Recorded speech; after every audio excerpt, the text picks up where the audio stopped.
On today's Poker Live podcast, me and Ryan Fee will be discussing his contributions to my new poker book, Chasing the Poker Dream, the qualities of a successful poker player who can't say successful. I'll also be talking about his recent work, crushing Upswing Poker, the great game of PLO, and more. Stay tuned for this episode. I don't know. I need some music for that. What's going on, guys? Join your one, AK Chicago Joey here. Welcome to the Poker Live podcast, joined today by a young man who I'm happy to have back on, a young man who's been around the game for many, many years, been playing high stakes since 2001 or something. I mean, not that long, I'm getting carried away. 2008, 2007, a man who has been helping out the Upswing Pokerers of the world, helping them get better at poker, improving their poker existences in the world. A man who's been streaming the great game of Pot Limit Omaha on Twitch a little bit more lately. A man who has been known to be in the hospital because he cannot stop eating sushi. He loves it so much. He craves it. He desires it. A man who I'm very happy to have back on the podcast, my boy Ryan Fee. What's up, Puppy? Welcome back to the motherfucking podcast, man. What's happening? God damn, Joey, the intro game from last time I was here to now. It's like, dude, it's like an order of magnitude better, man. You're on point. I love it. Thank you so much. I'm glad to be back. Thank you, man. God damn, this lighting is just sick. Ryan, obviously, as you can see, he upgraded his lighting, and now he looks tan. He's looking sexy over there, man. He's looking glowing. The girl, I mean, all the women are gonna be hitting you up after this pod, and they see this one kid. Some of the men too. I mean, listen, man, some of the men for sure, man. But yeah, man, let's get into this. So we got some people out there live. What's going on, guys? This is a little impromptu. Me and Fee's been talking about doing something, but we kind of just backed the truck up. We kind of made it started. But so I do got to say, Fee's contributed to my poker book, the book I just put out. I had the 40,000 word book prop bet that I officially won, got paid. Very excited about that. My book's been on Amazon. It's been crushing so far. So I'm very excited. But Fee's was very nice enough. I asked him to contribute. He put out 2,300 words, went above and beyond sort of what I would have expected. So I got to say much love to Fees and thank you for, taking the time out and putting a bunch of words together, because it was awesome to see. I appreciate that, man. Thank you very much. You're very welcome. I was honored. I was happy to do it, to be up amongst such a distinguished group of accomplished poker players. And honestly, I was happy. I was excited to do it. It was like it's the weird thing about poker, especially high stakes poker. And one of the things I like most about Upswing is that I have this really special, like sort of what I thought was, sort of going into it, a very interesting set of knowledge. But like you like hoard it, right? It's just like a secret. It's like, yeah. It's right. Like, yeah, I remember I figured this thing out, and then you sort of never tell anybody. And one of the cool things about Upswing and definitely the book, because, a lot of my stuff is video content now, and I do like to mix up, do a little bit of writing every once in a while, is just put some of those ideas to paper and just sort of, like a separate sort of fact from fiction. So it was great. I'm happy to do it. Yeah, that was something I learned when I was writing it, was that I had all this knowledge locked in my mind, and a lot of it you can't even really get out until you're an hour into writing it. All of a sudden it starts coming out of your mind. It's just like it comes from somewhere, and you don't know where it's coming from, and you can't believe that you acquired all this knowledge over these past 10 years. I mean, if somebody asked you about these things, said, hey, explain this, you'd stand there and be like, well, there's this, there's that. But then when you actually sit down, start writing it, put it out, put a little plan out there, just starts pouring out there. And it's like, man, I didn't even fucking knew I knew any of this. It's crazy. You don't even realize you have all this information, but it's something you've been doing. I mean, dude, you've been doing it for, I don't know, how long have you been playing for? Like 13 years or something like that now? 12, 11 years? What is it? I started in the beginning of 2007. So, I mean, we just finished a solid decade. Right. That's like 10 years straight. And you've been 10 years straight. You haven't really been fucking around with anything else. You just kind of got into Upswing over this past year. But besides that, you were poker consistently. Yeah. And it's funny, after about, I want to say around the 5-6 month mark of Upswing, we started, because we launched the lab, we knew the direction was going to a certain extent. And then around the 5 or 6 month mark, we were like, well, what if we like run out of, like, what if we just say everything we have to say? Right, yeah, exactly. Like ridiculous. Mm-hmm. And then yeah, it's so funny. It's ever like that was sort of the lowest point. And then as we unpacked a little bit more, and they're like, well, oh my God, I forgot about this whole thing. And they're like, all right, we'll unpack that. And we unpack that. And it's like, well, all right, but then there's this, sort of this whole thing. It's ridiculous. Like I don't know if I'll ever run out of things to talk about over the last 10 years, let alone the stuff that's like happening now, these ideas that I have for either the problems that players are facing now or, sort of the direction the game is going, what the best strategies are, what the adjustments to make are, new tools coming out. I don't think I'll ever run out of stuff to talk about. Right, because it's kind of like you have, let's say we'll take one spot, one board texture. Let's say we take King 10-5 with 2 diamonds and 1 heart, and you're on the button, the big blind defense. So now when you break down that spot, you can break it down in so many different directions, but then a person might have a hard time grasping that knowledge. Let's say we're just going from the buttons perspective. So then someone's saying, I'm struggling with this. Well, now that's new stuff you can build up to say, hey, this is going to help this type of person better who thinks about it like this, that they're struggling with, and you could do this, and you got to go this direction. Then there's all these other you got to think about what their turn range, the river ranges. Then you switch it around to a fun player, a tough regular, a break even, right? So it's like one texture can just go so deep into the web that it's like, there's like infinite possibilities for a game like poker. Yeah, and there's big differences between King 10-5, King 6-5, King 5-2, King 2-2, King 7-7. And there's like all different kinds of, and for instance, like a board like King 7-7, I tend to find that a lot of the big blind players like aren't quite aggressive enough on those types of boards because of like how many sevens they have. They tend to play a little bit too passively, but that's not the case for all of them, right? So it's just so then it becomes sort of like, well, how do you play it versus somebody that plays it a little bit more aggressively versus like the field, which I would say plays a little bit too passively or diddly, right? It really just never ends. And then another sort of challenge or thing that I'm working on is that, now the lab has just so much content, and we have a lot of, obviously get new members every day, and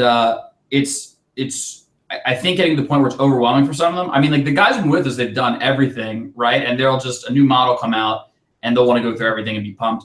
But yeah, when you first get in there, and that was, sort of one of the theses of sort of Upswing, and one of the things we differentiated ourselves on is it wasn't just like, 10,000 hours of content that no one could ever, consume all of it. It was that it was concise. And so then it's like, well, so for instance, I think the last module was 3-bet pots, right? And then what we started doing was as I would go through and I'd making the content, in the middle of the video, I'd be like, oh, this is like a great, just like sort of rule. And I'd write it down. And then at the top of some of the new modules, we just have these rules. Like for instance, we just released for free, you can download like our 20 like how to play a flush draw, like, in the modern era. Flush draw secrets exposed. If you don't fucked up, you got to download this guide. I love it, man. Anything with, dude, Listen, guys, if you want to sell me something, you put expose in the title. I want to be exposed to whatever you're trying to expose me to. I don't care what it is. You say anything and then exposed, I am in 100%. So if you're exposing the secrets of a flush draw, Ryan, I'm trying to find them out. I want in. I want to know more. That's right. Yeah. I'm telling you, get in there. like for PLO, you can, it doesn't quite add up, but your boy Jay Nandez maybe in a couple months he'll have his 20 PLO flush draw. No, he put something out.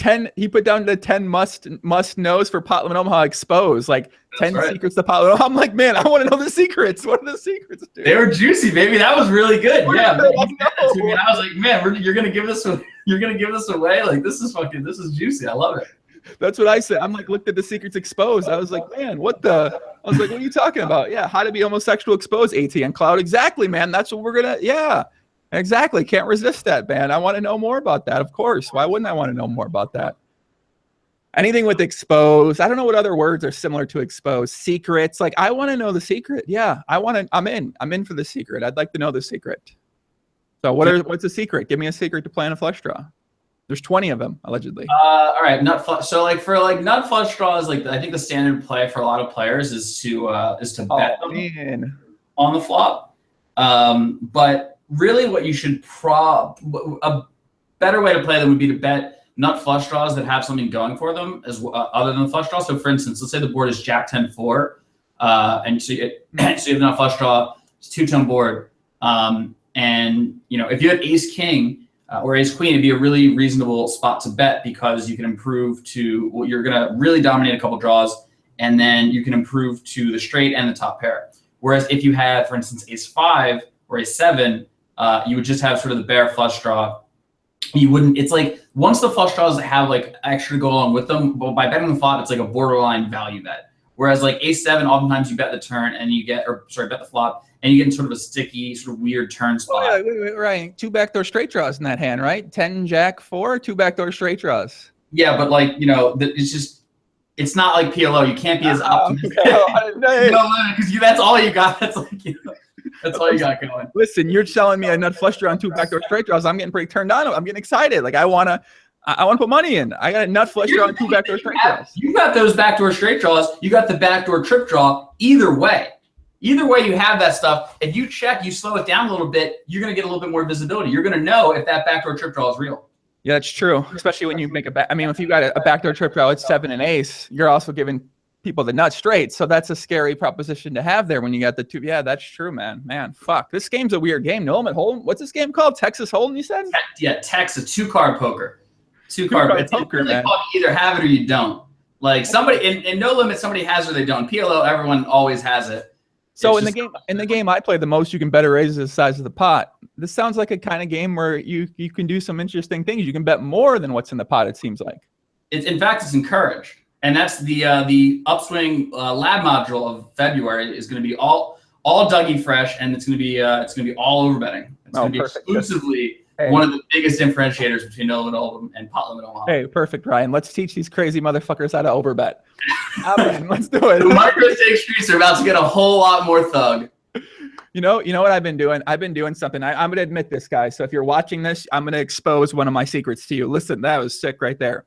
In my PLO videos I make for YouTube, I always talk about how you should never fold to a 3-bet. And if you fold to a 3-bet, you should fucking just quit the game. Yeah. And Calvin will hate you.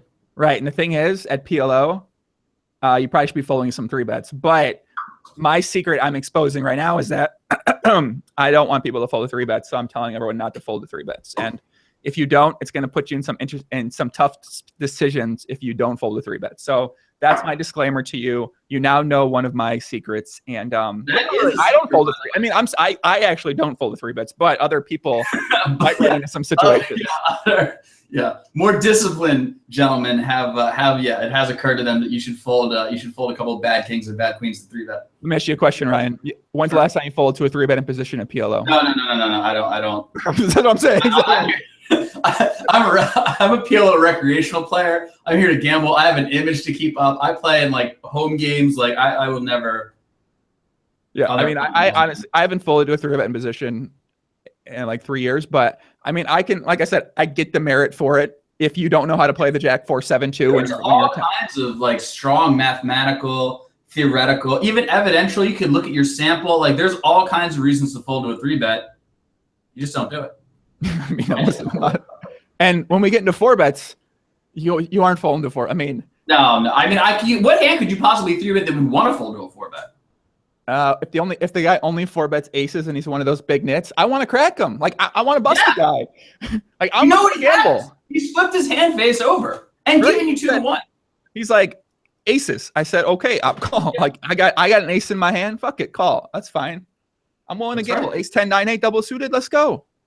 Let's go. Let's play. You don't block anything else. You get all the middling flops. Like you'll flop a flush draw half the time. You're fine. We got to stop exposing. We're exposing. We got to let Jay Nandos handle the secret exposition here, man. No, our secret. We could like run interference on his secrets with our secrets. We could. That's not. I mean, kind of exactly what to believe. The spirit of Upswing Poker, but it's.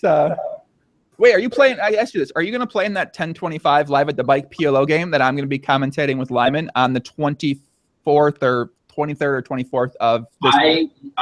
I just found out about this, and the answer is almost definitely, unless something weird happens. Yeah, I can't imagine being anywhere else. Yeah, I need you to play in that game. That's gonna make it. That'll make it more fun. I mean, it's like a tough spot because I definitely want to play in the game, but at the same time, I really want to do commentary for live PLO cash. It's like, there's very rare chance to do that, and you know, I don't know. Plus with Lyman, I think it'd be a lot of fun. So I kind of want to do both. Maybe I can play and then commentate, then play at some point in time in the night. What if we do this? What if we switch out? What if like if you want to play like a couple orbits, like I'll switch out. I'll go do a little commentary, and you can get in there and you play my stat. Maybe. I don't know if that'd be like a big edge because we can see what the cards are doing and stuff like that. I mean, like we're seeing all the hands.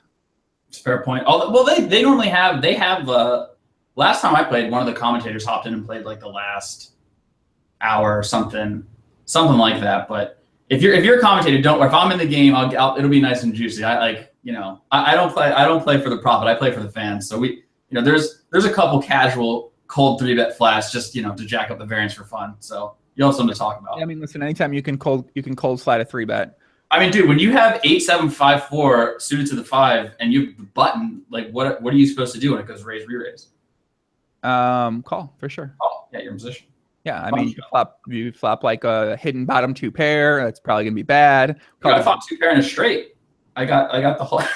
It was just tested because you know that this guy has aces, and the other guy has king queen jack, ace king queen, ace jack 10, whatever, right? So like they've blocked everything. So like you're just gonna get there. By the way, when he's saying this, he's not talking to me. I'm calling. I'm not the one who needs to understand. You guys need to understand this out there. He's telling you, especially in a live game, if you get it open in a 3-bet and you got 8-7-5-4 with 1 suit or 2 suits, that's it. Automatically, you're blocking all the low combos. So you got them on aces, and then you got them on a high rundown. That's what they got. You got to put the money in. You got to call. Your hand's easy to play. Yeah. You flop bottom 2 pair on king 5-4 though. I gotta reveal a secret. Okay. All right. One more PLO secret from your boy. Oh boy. Live players love folding aces in 3-bet pots when they shouldn't. They should just pocket it in, and they're like, oh, kind of icky board, and they check fold. This is definitely a sick merge right here, by the way. But go ahead, tell me more. It's polar. It depends on the player, but it's a lot of less experienced guys and a lot of the nits. They 10-7-4, dude. You have a wrap. You have 2 pair. He's got 3 pots. What do you do with aces? I mean, maybe they should be folding aces in that spot we're talking about right now. That's what I'm saying. You totally merge this very hard because now people are going to be misapplying that idea, and they're going to start folding it in single race pots. But then some people are not going to. They're going to fold them in single race pots. They're not going to fold them in 300 big blind deep pots. And maybe you should fold it in 300 big blind deep pots if you got aces. 300 big blind deep pots is a good fold. Yeah. 2 to 3 pot stack ratio. Maybe just see 2 more cards. I mean, if you're like a nit, right? I'm trying to get it on 10-7-4. I mean, that's not your. That is true. That's not you were looking for a nice 10 deuce deuce, 10-2-3, ace 10-4 would be a good one. Listen, if there's anyone that likes to get people to fold aces, it's probably you and definitely me. So yeah, I'm a massive fan of trying to get somebody to fold aces in a 3-bet pot. Oh yeah, one of my all-time favorite. Yeah, because I got somebody to fold a boat on my stream. What was it, a couple days ago? You see that? You saw that hand, right? What hand is it? It goes. So we have been playing heads up for a little while, and there was a dynamic. There's a dynamic going on in this hand, and so I 3-bet ace, king 6. He calls heads up PLO. Jack 8 rainbow. 250 big blinds deep. I bet 1/3 pot, maybe a little bit smaller. He raises, as he likes to do in these boards. I call. Turns a 10 of hearts, so now we don't have the royal draw, sadly. But we do have a gut shot to the Broadway. We've got the ace draw, we've got the heart draw. I check, and he bets a little bit too small. A little bit too small to say that he has the Jack 10. And I'm just not having it. So I get in there for the cash check raise. It was a pretty big check raise. It was a check raise that said, dog, I got Jack 10, and we're putting 250 big blinds in. So hold on to your nuts right now.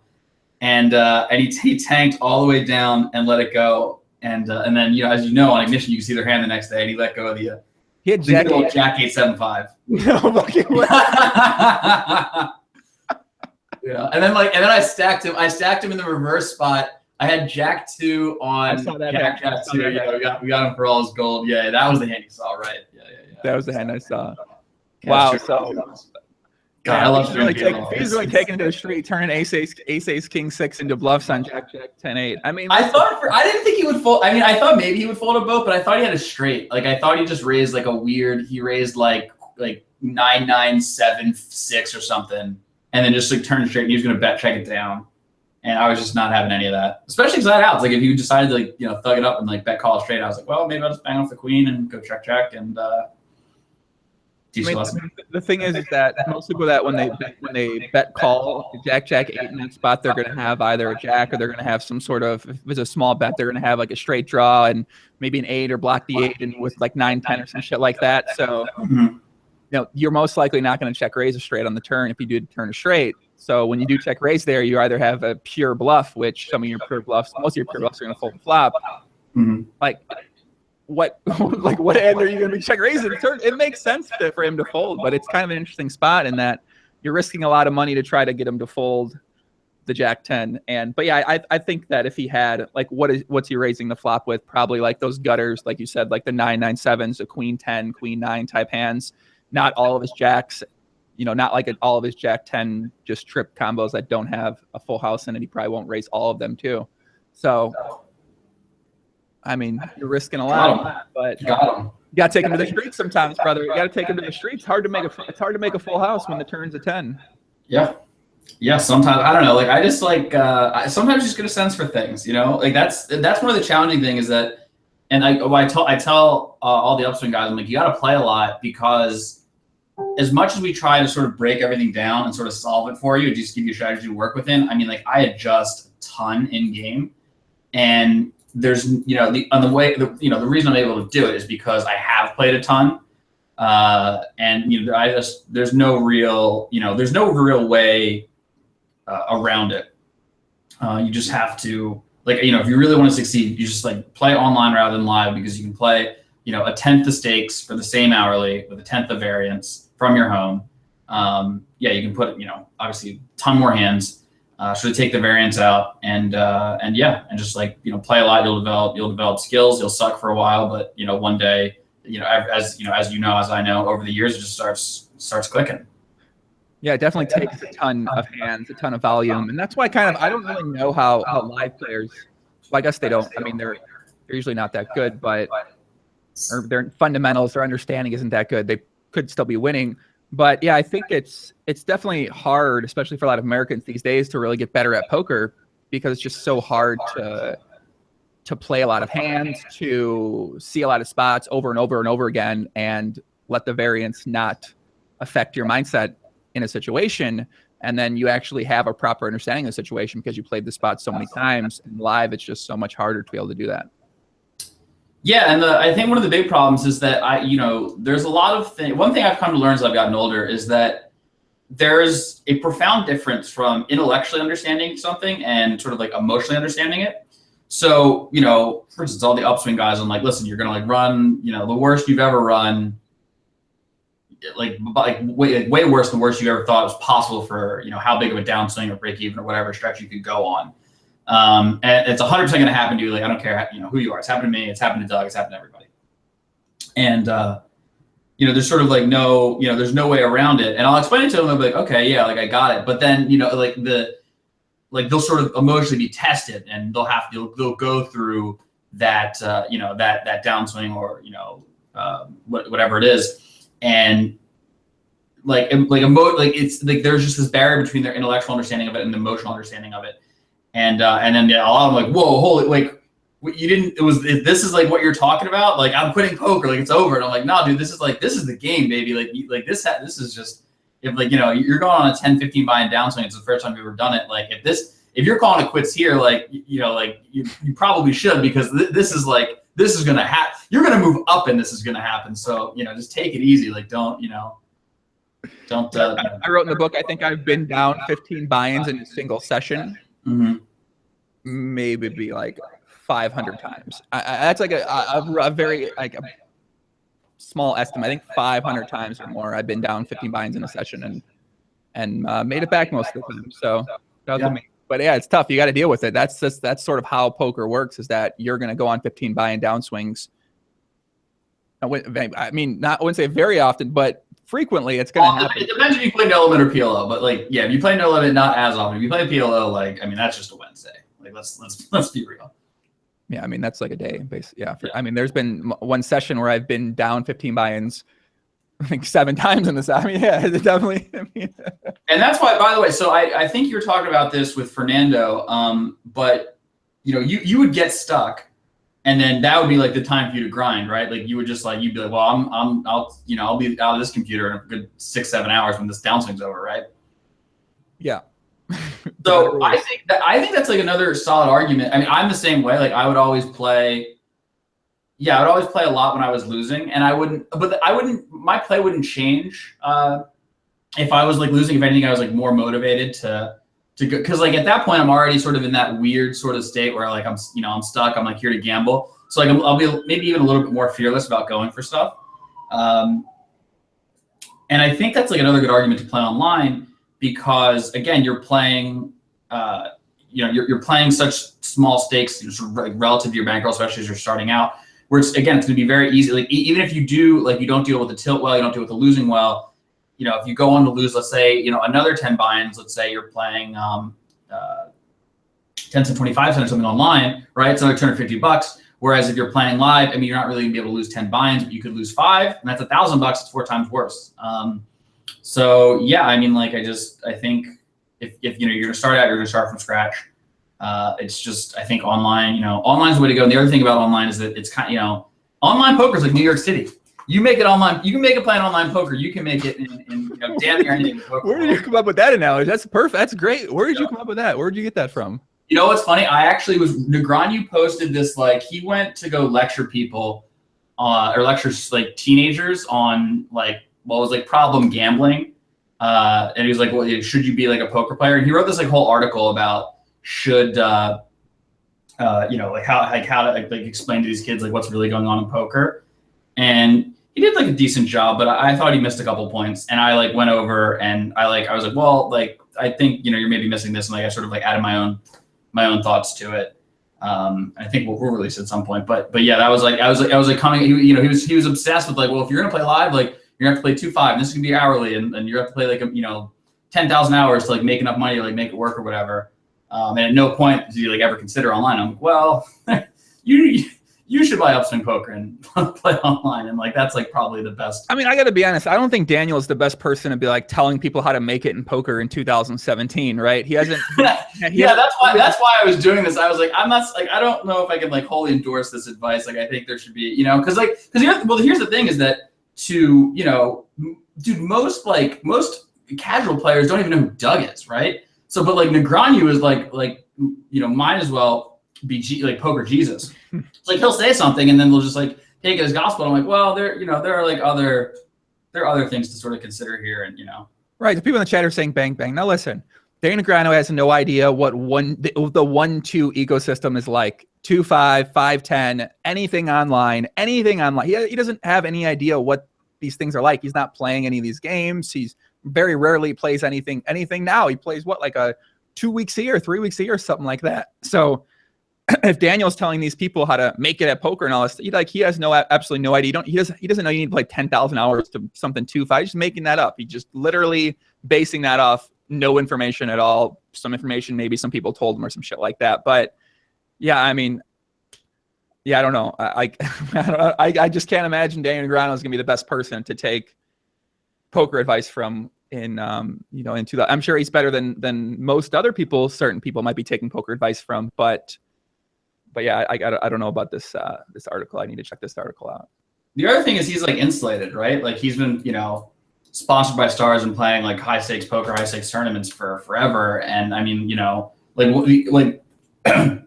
he doesn't play online, he doesn't play small stakes, and he's not like, as far as I know, I mean, like maybe he is in some way, but like as far as I know, he's not involved in like that community. Like he doesn't know what's going on with these young kids these days that are like trying to like get into poker, like what they're trying to do, where they're coming from. And I'm sure there's like a demand, because even like I kind of get it, right? And I'm around these guys every day. Like I get like a decent chunk of their situation and their aspirations and approach and everything. But I learn more every day. So. Right. Yeah, Frappadisha's Ryan doesn't know anything about that either. And I think that's false, just because Ryan is in the Upswing Poker Lab. Like I see him interacting with people who play these games on a daily basis. He's giving them advice, getting their stories, having them talk to him. And yeah, it's like very consistently now for months. So I feel like, as he just mentioned, he's learning more and more about, how that sort of ecosystem works, what it's all like. And either way, I mean, you can still learn about the ecosystem and not say something like you need to play 10,000 hours at 2.5. I mean, that just seems like, I don't know if it was 10,000. It was some like incredible. He set like a goal, like you had to make 100K, and then like he gave you like a $21 hourly, and then like broke apart like, well, it's like if that was the case, like you'd have to play like some like impossible number of hours to, you couldn't really do it. And I thought there was like a couple, like I thought you could, probably have like a higher win rate, and like B, you could, again, probably like start online, and sort of like your risk and everything is gonna be like way lower. So yeah, unfortunately, Ryan, online poker in America doesn't have necessarily that many options for people to play. Dude, I don't know about that, man. I would say Ignition and ACR, like they got a lot of games. I mean, they're two fine choices, and like, I mean, they got a good amount of action. I mean, yeah, it's not, obviously you don't got the Stars 8-day party, like just bonanza of action. But if you're an American, you want to play online, you can do it. It can be done. Okay.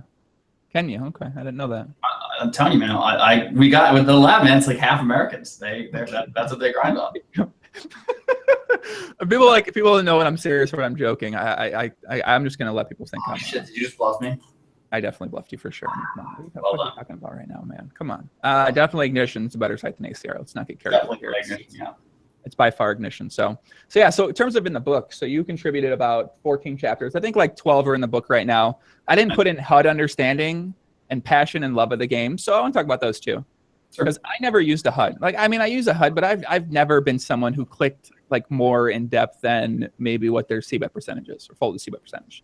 Mm-hmm. But how important do you think having understanding of a HUD is to becoming a small stakes winning player? And then how important do you think it is to become a higher stakes winning player? Maybe at heads up, it matters more than at 6max. I think for the most part, HUDs, I don't know if they might like help people get to like a certain point. But I know that two things are true. It stunts a lot of growth, and it also just like leads you down like a path of just nonsense. Like another sort of symptom of this is another way to display this is sometimes people will ask me hands or post hands in the Facebook group, and it will just be like novel after novel of like, well, this guy's been playing for 16 hours and he's like deep, and his girlfriend broke up with him, and he really likes to raid, and like, and I'm like, dog, what hand do you have pre-flop? Like, let's just start with the fuck. And like because when I like tell a hand, it's normally like, I raised, I bet, I check called, I check folded, hand over. Here's like a teeny bit of like subjective analysis of like, well, I think he was like this, right? And so like when people like hit me with that wall of like what's going on in the hand, it's always like a red flag to me because what they're doing from when they're actually playing is like they're letting all this stuff like play into what they're doing rather than just like a no nonsense fundamental. It's like, we raise these hands, we bet these hands. This is the way the game works.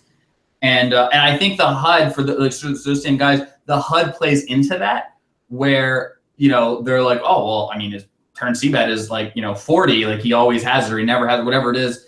And they're that stat is an like it might as well not be a stat. Like that stat, like you could have 1,000 hands, that stat and no stat are like probably the same thing. Right. So yeah, I think that they are, for the most part, unbelievably misused. I mean, I think all the high stakes guys know exactly what they're doing with all that stuff. I think they do a really, really good job. And I know when I was playing on Stars, everybody, knew my stats. I knew that a couple guys would make some really, not as many as you would think, but a couple of them would make some pretty ownage plays because of like stuff I was doing. Like a lot, like I remember one guy in particular used to 3-bet me like 20% or something, like just like an unbelievable amount of my opens because I was opening too much because most people weren't doing that. And then it took me a while to figure out because his 3-bet wasn't really high overall, but versus specifically me, it was really high. So that's like an in-game dynamic. And if you're just like, oh, like if you just click a 3-bet, it's like, oh, it's like 8 on the button, play normal, right, play tight fold. And you end up missing out on like, how they're adjusting to you. So I would say, yeah, I'm very weary about HUDs. At some point, I definitely want to do a module on how I use a HUD and like things to look out for using a HUD. But yeah, I think they can be very valuable. But I think, and you know what else this goes into? This goes into like I think you're talking about this with Fernando as well, like the 1-2 guys that are like GTO. I rock that GTO shit like all day, every day. And it's like, dog, like A, no, you don't, and B, like you shouldn't even if you could. Like that's not you're coming at this, it's just it sounds cool, right? They're like, oh, my range construction is like so pure. Like you have no idea. And like that's just not you're missing the point. That is really cool if you're like a high stakes baller. Like one day you'll do all that shit, but that is not the way to get into the game. And that you're just gonna get lost on a bunch of shit that you do not understand. Exactly. Yeah. This is exactly why I did not include HUD understanding in the book, because I put it on the initial list, and then you wrote about it, and I was like, you know what? Like these couple guys I've been working with in my GTO club, like they're playing 1-2 PLO and $50 PLO and stars, and they're talking about shots to them. They know they're watching right now. And shout out to Fernando, by the way, he just got in the mix. What's up, Fernando Puppy? Recent podcast guest, the businessman Jay Nandez. But I think this other guy might have, no. But he started talking about using all these HUD stats. I was like, whoa, bro, what? I was like, what are you talking about? He's like, yeah. He's like, I basically just rely on the HUD. I was like, oh my God, no. I barely have used a HUD the past couple of years, because I feel like when I don't use a HUD, I have to pay more attention. And when you're playing less tables, it's easier to pay attention. But yeah, like you said, I think so many people are so caught up on using these HUD stats to make decisions, and instead of actually like just learning the decision on its own. They're basing it off of all these other stats, and they don't know how to play it properly without stats. They don't know how to play it properly with stats. They're worried about all these different parts of the hand, as you mentioned, like the range control of GTO. I gotta be balanced. I need to check back here. I don't have enough bluffs in this spot against the fucking fun player. It's like, man, you don't need enough bluffs in this spot against a fun player, bro. You don't even have to worry about that. Put it in your mind and fog up your mind, because yeah, I don't know. It's just, because even when I adjust, it's pretty, it's like, oh, I'm gonna 3-bet 10 instead of 8, or I'm gonna c-bet 45 instead of 4. A couple extra hands here, a couple extra hands there, right? They're like pretty subtle in most situations when I am adjusting. It's rare that it's like I'm throwing, I'm just completely abandoning a normal strategy and going super like, oh, I'll leave out only bluffs. They tend to be kind of more subtle adjustments. So when guys are really getting in there, making big adjustments, I always get, especially when they're beginners and they don't fully understand the adjustments. I would say that slowed me down. If you don't understand how to play your top set properly, how the fuck you're not gonna know how to play bottom pair when you're 3-barreling against this guy who folds this percentage. I mean, it's just like. Yeah, I see why poker's hard from talking with people. Like you can talk with someone and you say, oh, okay, this makes sense why poker's so hard. Like this is why a lot of people don't win at the game consistently, is because there's so many of these factors that go into it. And I mean, I got a question about this. So do you think Phil Galfond purposely put out balance in GTO to indirectly make poker players much worse? Because I've got this new theory. I think Phil Galfond has actually been trying to make poker players worse at the games. I want to hear you out. I have my opinion, but before I give it, I'm going to fully form it. I want to hear what you have to say. Okay. So here's my theory. And I've been thinking about this a lot. I used to think that Phil Galfond, shout out to Phil Galfond, definitely one of my favorite people in poker too. I thought before he was really trying to do a great service for the game. So that he's trying to help people get better, trying to give them great information. But then I think maybe that he's actually trying to put all of these thoughts into people's minds that they're going to be unable to grasp for a very, very, very long time. And they're going to be misapplying it so incorrectly at the games they're playing, and so focused and worried about GTO and balance in situations where you should never be worrying about that in those spots. And they're going to get frustrated with why their strategy is not winning. And they're going to say, Phil Galfond said I need to be fucking balanced in the small blind here with my range. And I shouldn't be doing this because Phil Galfond checked this back against Odd Odson. I think that what his purpose is that he wanted to get people into the game saying smart words, thinking smart things, but have absolutely no idea how to apply it. And therefore keep them around thinking they know more than they know, but they don't know it and they're never going to learn it. That's my deep theory. That's my conspiracy theory, baby. What do you think? I badly want to believe that. I love that. I think that's fucking amazing. And I want to believe it so bad, but I really don't think that's the case. I think it's just stuff that it's like obvious to him, and it's like, oh, these are Phil's thoughts. Phil will put these thoughts in like a video, and this will help people. As much as I want to think that this was like some mastermind, like I'm gonna toy with like the poker, the poker world and their strategy and their view on the game. Like as amazing as that is, I don't think that's the case. But I would say there's a percentage chance that you're dead right. It has to, I would say that has to, like, for the way it's played out, I would say that, because listen, single, maybe even double-digit percentage chance. Listen, I've talked to one too many fucking person who said Phil Galfond talked about this. I said, no, Phil Galfond did not talk about this. I'm telling you, like, listen to me. Phil Galfond didn't talk. Like, watch this right now, guys. Okay, look at my fucking eyes right now. If you ever said Phil Galfond said to do this in a video, and he's playing a hand against fucking Lottie or Kobus or Odd Odson or someone who's one of the best poker players at PLO in the world, he's not telling you to do it against Johnny fucking Fun Player who's getting crushed. He's not telling you to do this against break-even Bill at 50 cent dollar 1-2. He's not telling you to do this against fucking Stinkhead Steve at your live 1-3 game. All right. He's talking about doing this idea and thinking about this idea against one of the best poker players in the world, not against those guys. Okay. So don't say I'm doing this because Phil Galfond told me to do it anymore. And too many people have just said this to me in these past 5 months where I had to take a stand on this, man. Get GTO out of your fucking mind. I know I say GTO a lot, but don't think about GTO, okay? Please, if you're playing 1-3, do not fucking say the word GTO. I challenge you. Do not say the word GTO. Do not say you need to be balanced in your live 1-3 game. I'm serious. Listen to this, guys. 1-3 game, no balance. Get it out. Get out of your fucking. Don't think about being balanced. Think about how to make the most money in that spot. Don't think about balance. Don't think about GTO. I'm telling you. Stop it. Stop it now. Okay, that's it. I wholeheartedly. You actually just convinced me that I think it's like almost 0% because he's the same way. He's been playing high stakes forever, and he's just insulated. And that was something that I've been thinking about like lately, like the different, like I actually just released a video where I talked about the difference between like micro, small, and high stakes, and really like I would say the biggest difference, because I've been in the micro stakes streets lately, Joey. Like I know what's going on down there, and it's really what I can get away with. And so, like for instance, in a high stakes game, I am way more likely to go for a really thin, like overbet value shot or something like that. Because a high stakes player will be like, okay, this is his range. He has bluff combos, he has value combos. Easy for him to be over bluffing. I understand that like my under pair is, it's just as good as top pair, whatever. I'm gonna make the hero call. Whereas that is, sort of not the case at small micro stakes. So, the difference is that like as the stakes get lower, it's like the more I think I can sort of get away with in terms of how many hands I can play free flop, how much I can 3-bet, and how much I can bluff. So yeah, and that's something where and I think that's sort of where I guess the content or the direction of the content's going to come from us for over the next year or so.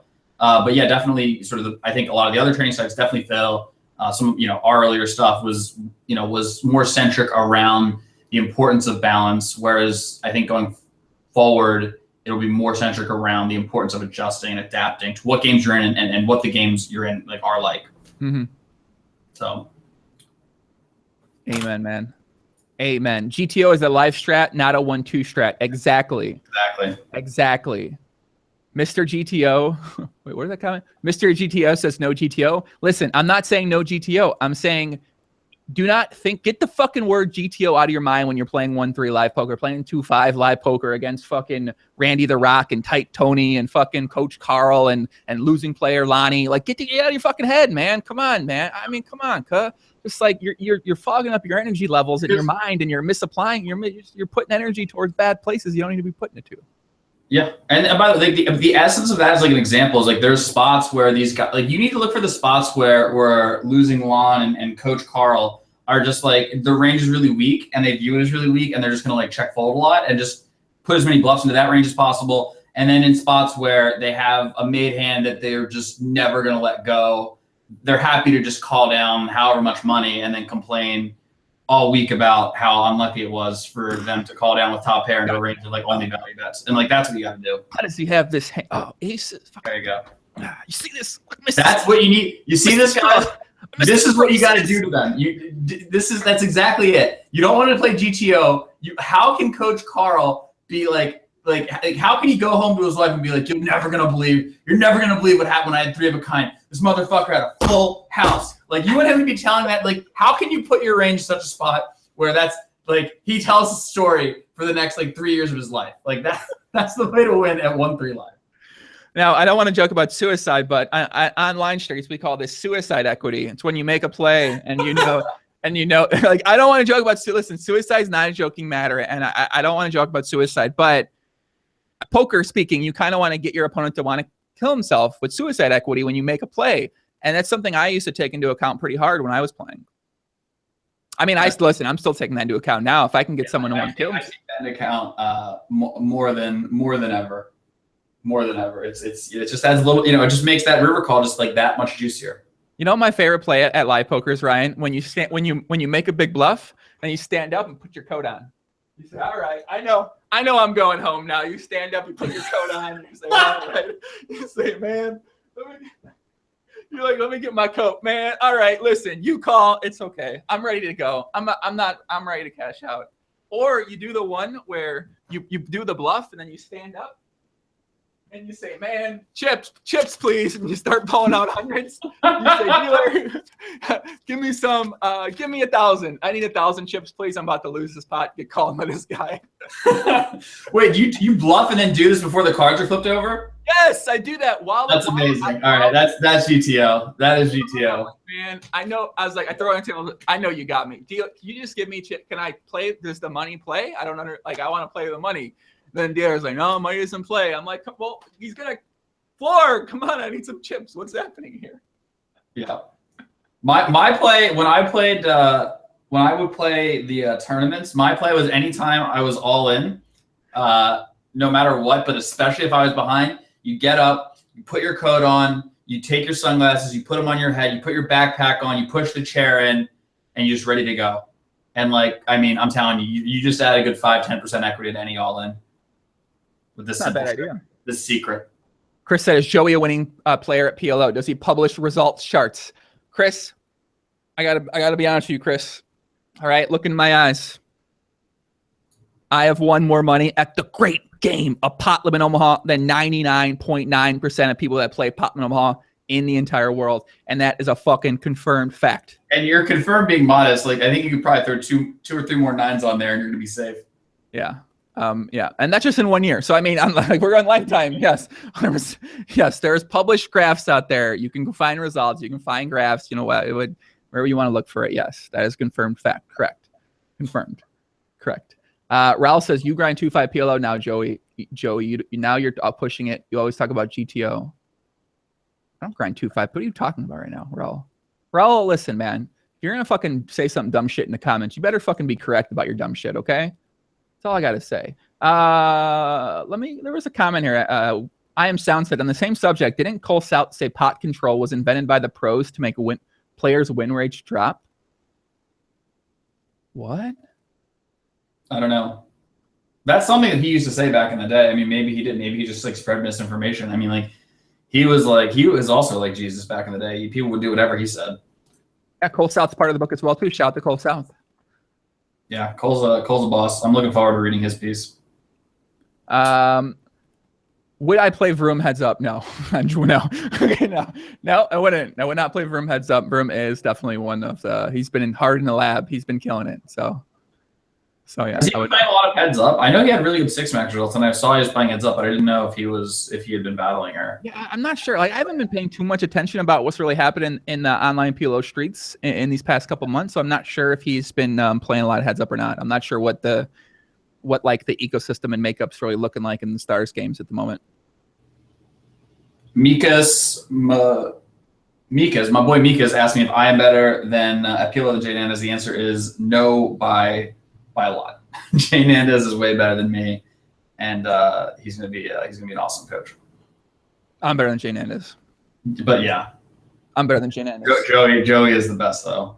We put Jay Nandez on Ignition. I'm better than Jay Nandez. We put maybe on Star, maybe on another site. Jay Nandez. Okay, yeah, he's been in the streets, been working hard. Put him on Ignition.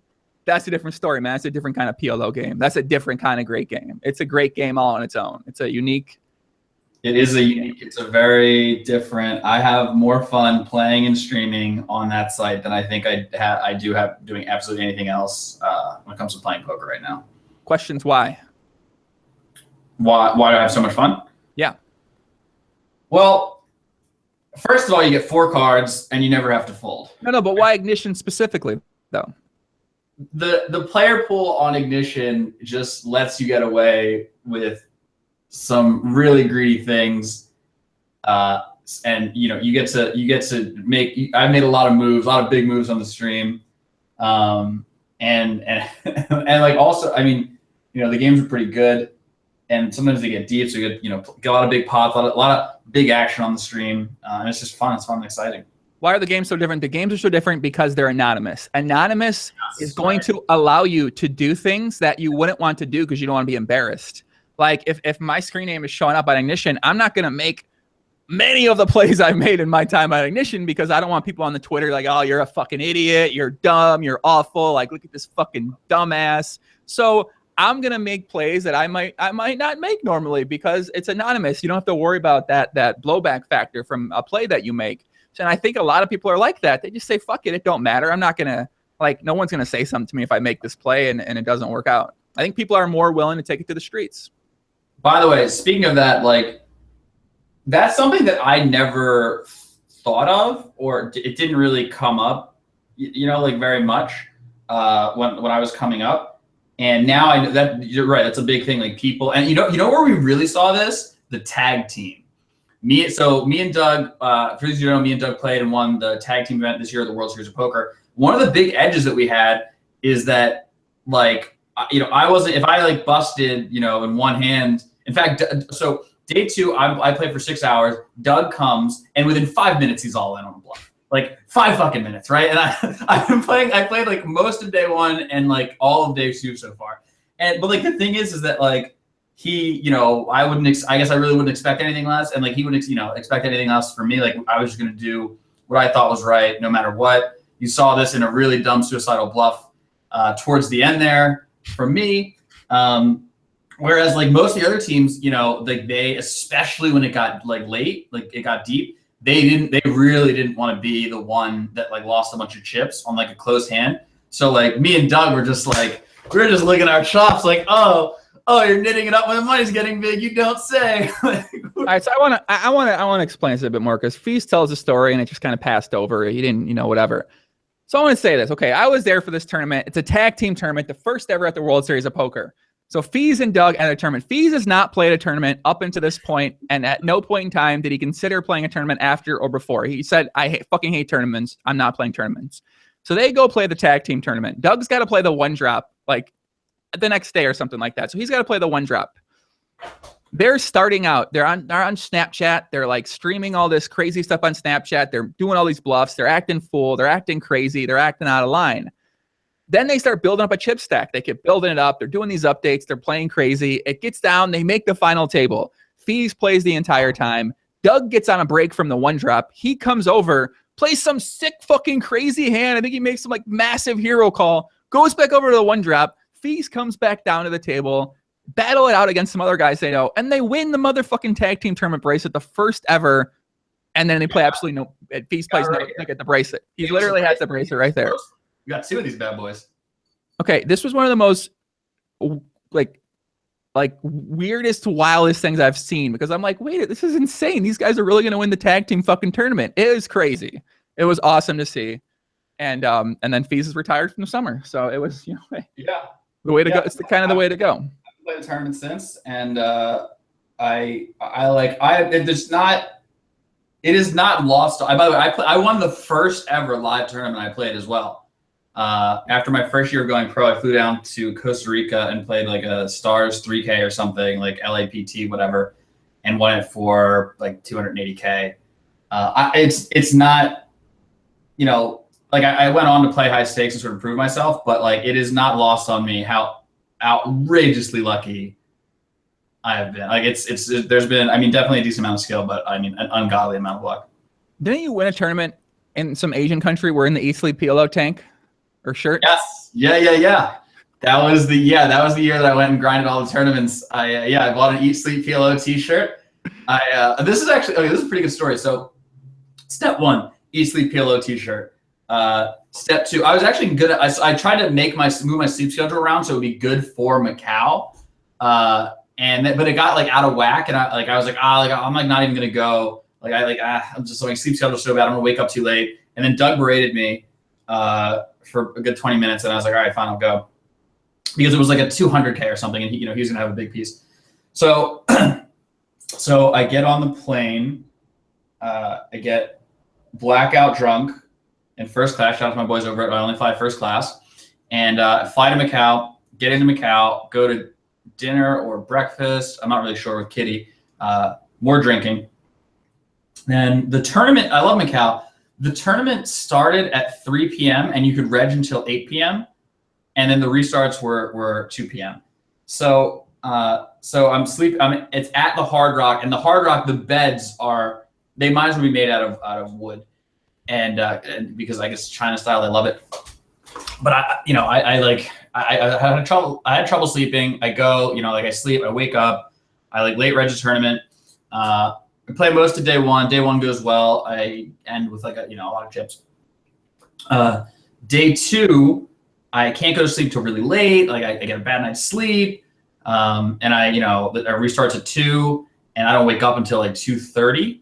And JMO is at my table. He's in turn. He's at my table. He's calling me. He's like, "Where the fuck are you? The Germans are taking your chips. Get your ass down here. What the fuck? How did I buy a piece of you?"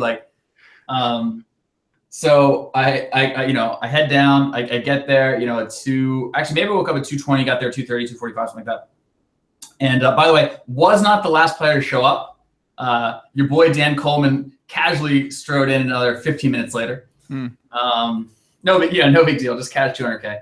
So I'm playing a tournament, and at some point I order food, and then my table breaks. I go to another table, and Ike busts. Ike's the player that busts at my table, and he ordered food as well. And so I'm at the other table, and I'm playing, and then Ike yells over to me. He's like, "Hey, Fees, Ronald Lowe is eating your lunch."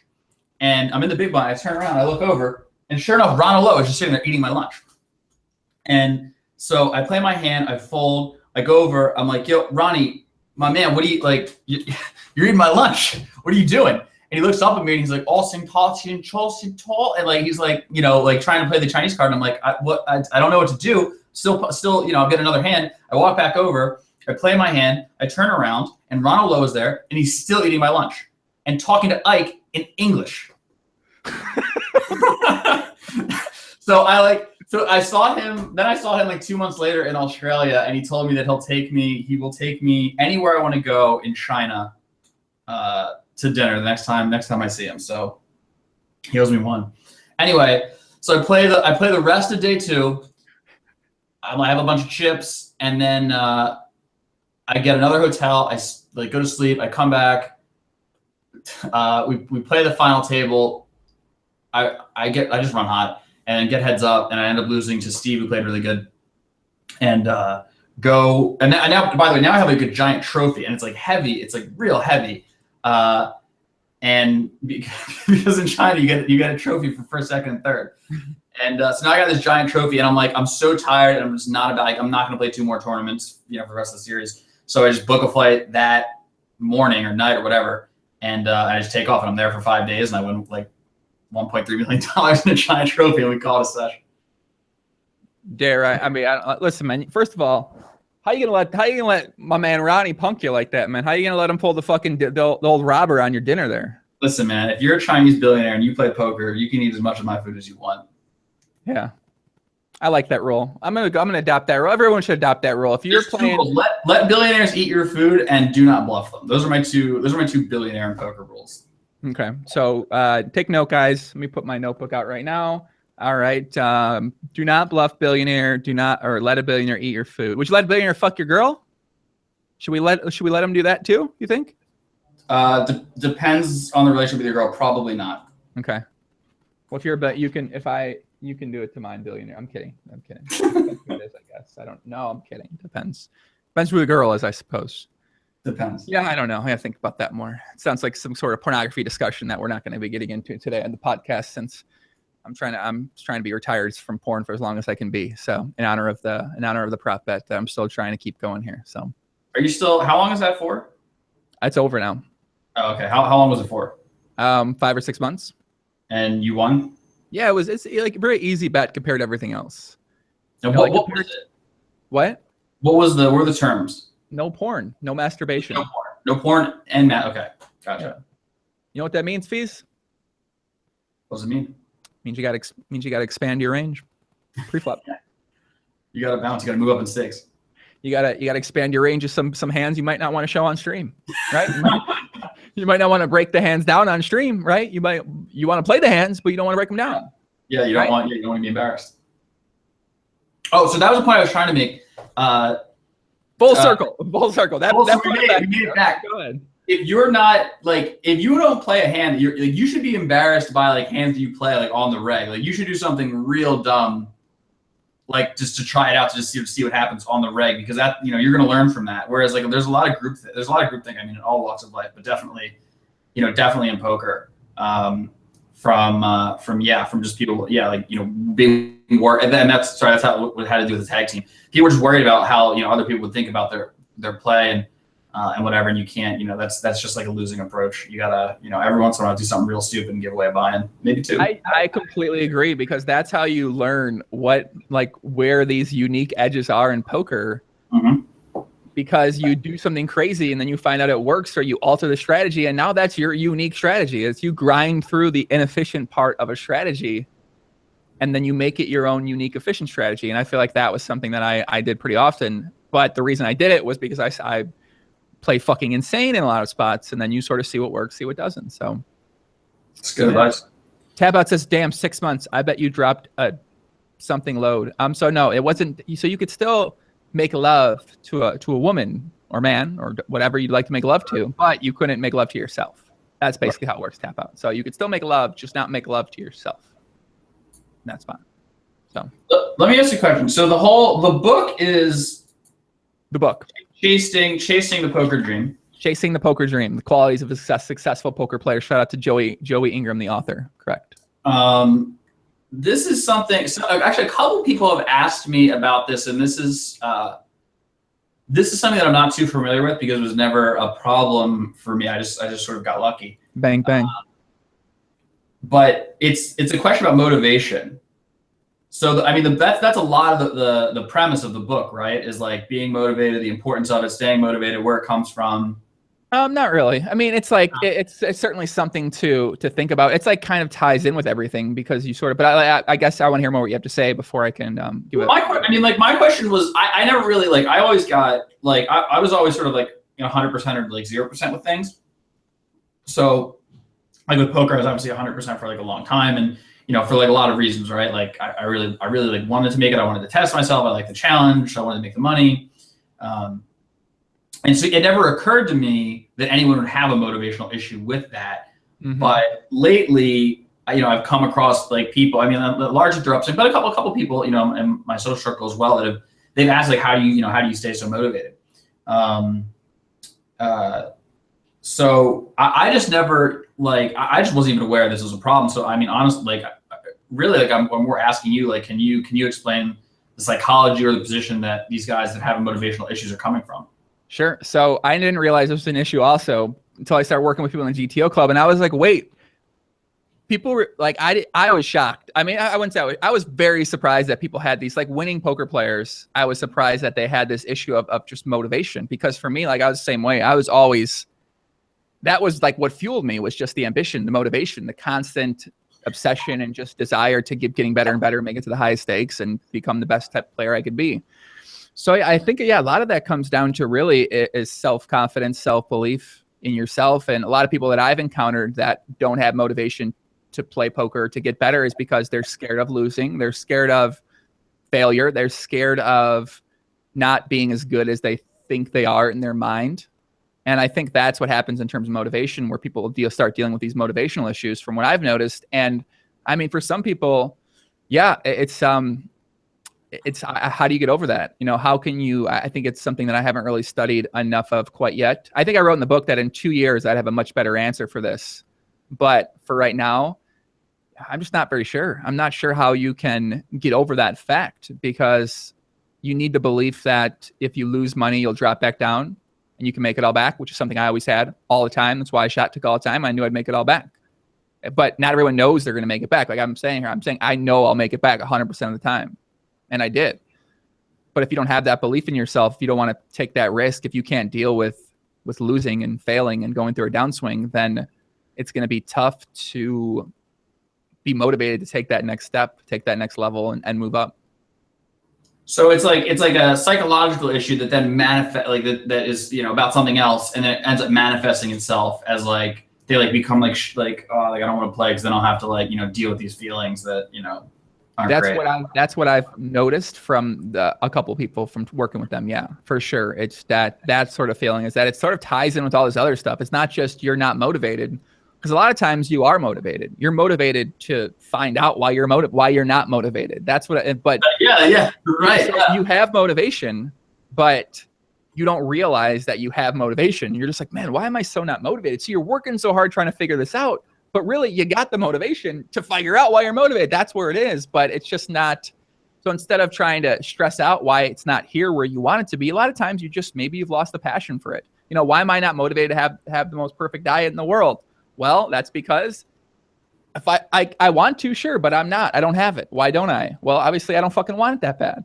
Why aren't you motivated sometimes to do something in poker? Well, you probably don't necessarily want it that bad. You don't want to go through the sacrifice and the failure, and you don't want to obsession, the selfishness. You don't want to go through that to get to a certain point with it.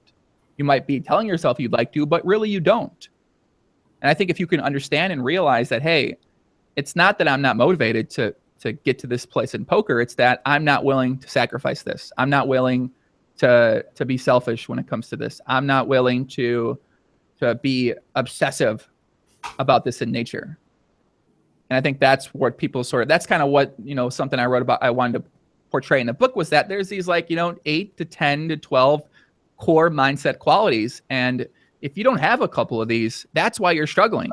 That's why you're not winning at poker. It's not that you're a fucking idiot. It's not that you're not motivated. It's not that you're not smart enough. It's that you just need a lot of things to become great at poker. And if you don't have these things, if you have these people that you love hanging out with, that you love going out with 5 times a week, well, that's probably going to be a big reason why you might not be able to get to a successful point in poker that you want to, because it's just going to be hard to do all that stuff for some people. I think 2 things. The first thing is that, and I think I wrote about this in the book, you know, you need 100% of like the effort required, and that, you know, that'll like that'll sort of change for most people. But like, I mean, you're really going to have to invest like a lot of yourself to succeed in poker, really anything. Because if not, you know, if you only have 70, 80, 99% of the effort, it's like you're going to end up falling short. You're going to end up becoming preoccupied with something else, going on a downswing, like getting stuck in 3-bet, you know, not on to play 3-bet pots, whatever. And you know, ultimately you'll just like fail one way or another. You know, even if you have, you know, even like potentially a prolonged period of success. Another thing that I've found is that I think a lot of guys think that there's some kind of mysticism around successful poker players, and they almost like it's almost like a little bit dehumanizing. But like the reality is that, yeah, like they have, you know, like a lot of the guys that succeed have like a varying, you know, amount of talent, but you know, and we're just like super dedicated, worked at it for a while, had like a good approach, good head on their shoulders, you know, and persevered through sort of the tough times. And like that's really the essence of it. And you know, really anybody could do it. It's not like, you know, the guys who are beating high stakes are not some selected. They're not like the chosen ones. You know, they're just the ones that at some point, you know, had a dream, had a vision. Like, you know, for instance, for me, I really hated school, and I really loved games when I was a kid. Same, that's me. Yeah, there you go. And like, I was just like, holy fuck! Like, if I could not go to college and play a game and, you know, make a living, like that would be the sickest. That'd be the sickest shit ever. Yeah. And I just set out, you know, and I was like, all right, this is like the goal, like whole, you know, and then and so for the first couple of years, it was just like, I was in high school and I started wake up even early. I already would wake up late, but now I would wake up early, play an hour, go to school, surf 2+2 all day, come home, poker till dinner, poker till bed, same thing every day for like 3 straight years. If I wasn't in school or if I wasn't at dinner, like I would try to eat in my room and I would just play. Because I'm just gonna throw mass amounts of dedication at this problem, and then just sort of hope that it sort of sorts itself out. And that's and like now, and that's again, a lot of people talk about this. Your boy Gary Vee talks about this. It's what he says, like eat like I don't know, like oatmeal for 2 years, eat caviar for the rest of your life. Exactly. And that's in essence, that's what the both of us did, right? Is that I just like lived at home and had no life other than poker for a couple years. And like now, I have like the knowledge and the skills and the freedom to do just sort of whatevs. And you just have to, and anybody could do that. You just have to pick your thing, right? And then you get sort of it depends on your relationship with it. For me, it was like my whole life. If poker, it's like your side project, it's more like a balancing act. But yeah, pick your thing. Come up with like because here's the other thing is that you would have to in some sense compete with me. Right? It's like if I'm doing that, like in some sense you're competing with me. If you're not willing to do that, if you're only willing to put in 3 or 4 hours a day, like you're going to have to be so much smarter than me, so much more talented than me, because I'm doing two or three times the work. So yeah, like that's if you really want to like sort of make it in something. You either want, if it's going to be a competitive thing like poker sort of is and was, or sort of rather was and is, definitely very much is so competitive now. You're going to have to outcompete. The only way to really, like, if you really wanted to find like a sort of hacky way around it, which even if you did, you should probably just work really hard anyway, but you'd have to find something that no one else is doing, which is tough and complicated. Like the thing is, like poker it was really obvious how you made it, right? You just became good at the game and then you just won money and then like that was it. But if you're gonna do something completely different, like outside the box, it's sort of there's sort of untested, there's like extra layers of risk there, but like you're sort of trading that layers of risk for working half as hard as me and then having the same or more success or whatever. So yeah, I liked when you wrote about that when I was reading it for me for the book. I was like, yeah, it's a really good point. Was that you do have to compete with people who are putting in 10 times more work. That's who you're competing with to get to the highest stakes. And this is why I'm talking about the highest stakes. I'm talking about getting to be one of the best players, getting to the highest stakes, playing, beating mid stakes, high stakes, whatever online. It's just that's where the best players are going to be at. And I think you could maybe get to, micro stakes, small stakes, maybe live 1, 2. You don't necessarily need all those things. But like I was sort of approaching things from the book where, I want to get to this point. And I was the same way. I wrote about that too, was that for the first, I don't know, man, 3 or 4 years, that's all I did. My day was the same exact thing. I'd wake up, I eat some terrible food, play poker, go on 2+2, talk with friends on Skype, talk with friends on 2+2, play poker, watch something poker related, play poker. Like that's what I did for years. That was all I did for years. Like that's it. I like to date, I can't say I was living in San Diego. I like to have a good time. I like to go on some dates, but I wasn't like, that was the extent of it. I wasn't like marrying these chicks all the time. So, but yeah, that's exactly how I was for years. And maybe a lot of years, a lot of years, maybe like 7 years, 6 years, something like that. So, but yeah, that's kind of what you, if you want to give yourself the best chance to make it, that's sort of what it takes. And that's sort of like, that's something I realized from writing it was that people are going to read this and hey, I want you to read this and say like, I can't do this. Like I want someone to read this and say, hey, like I'll never be able to do this. I'll never be able to I think about it like this.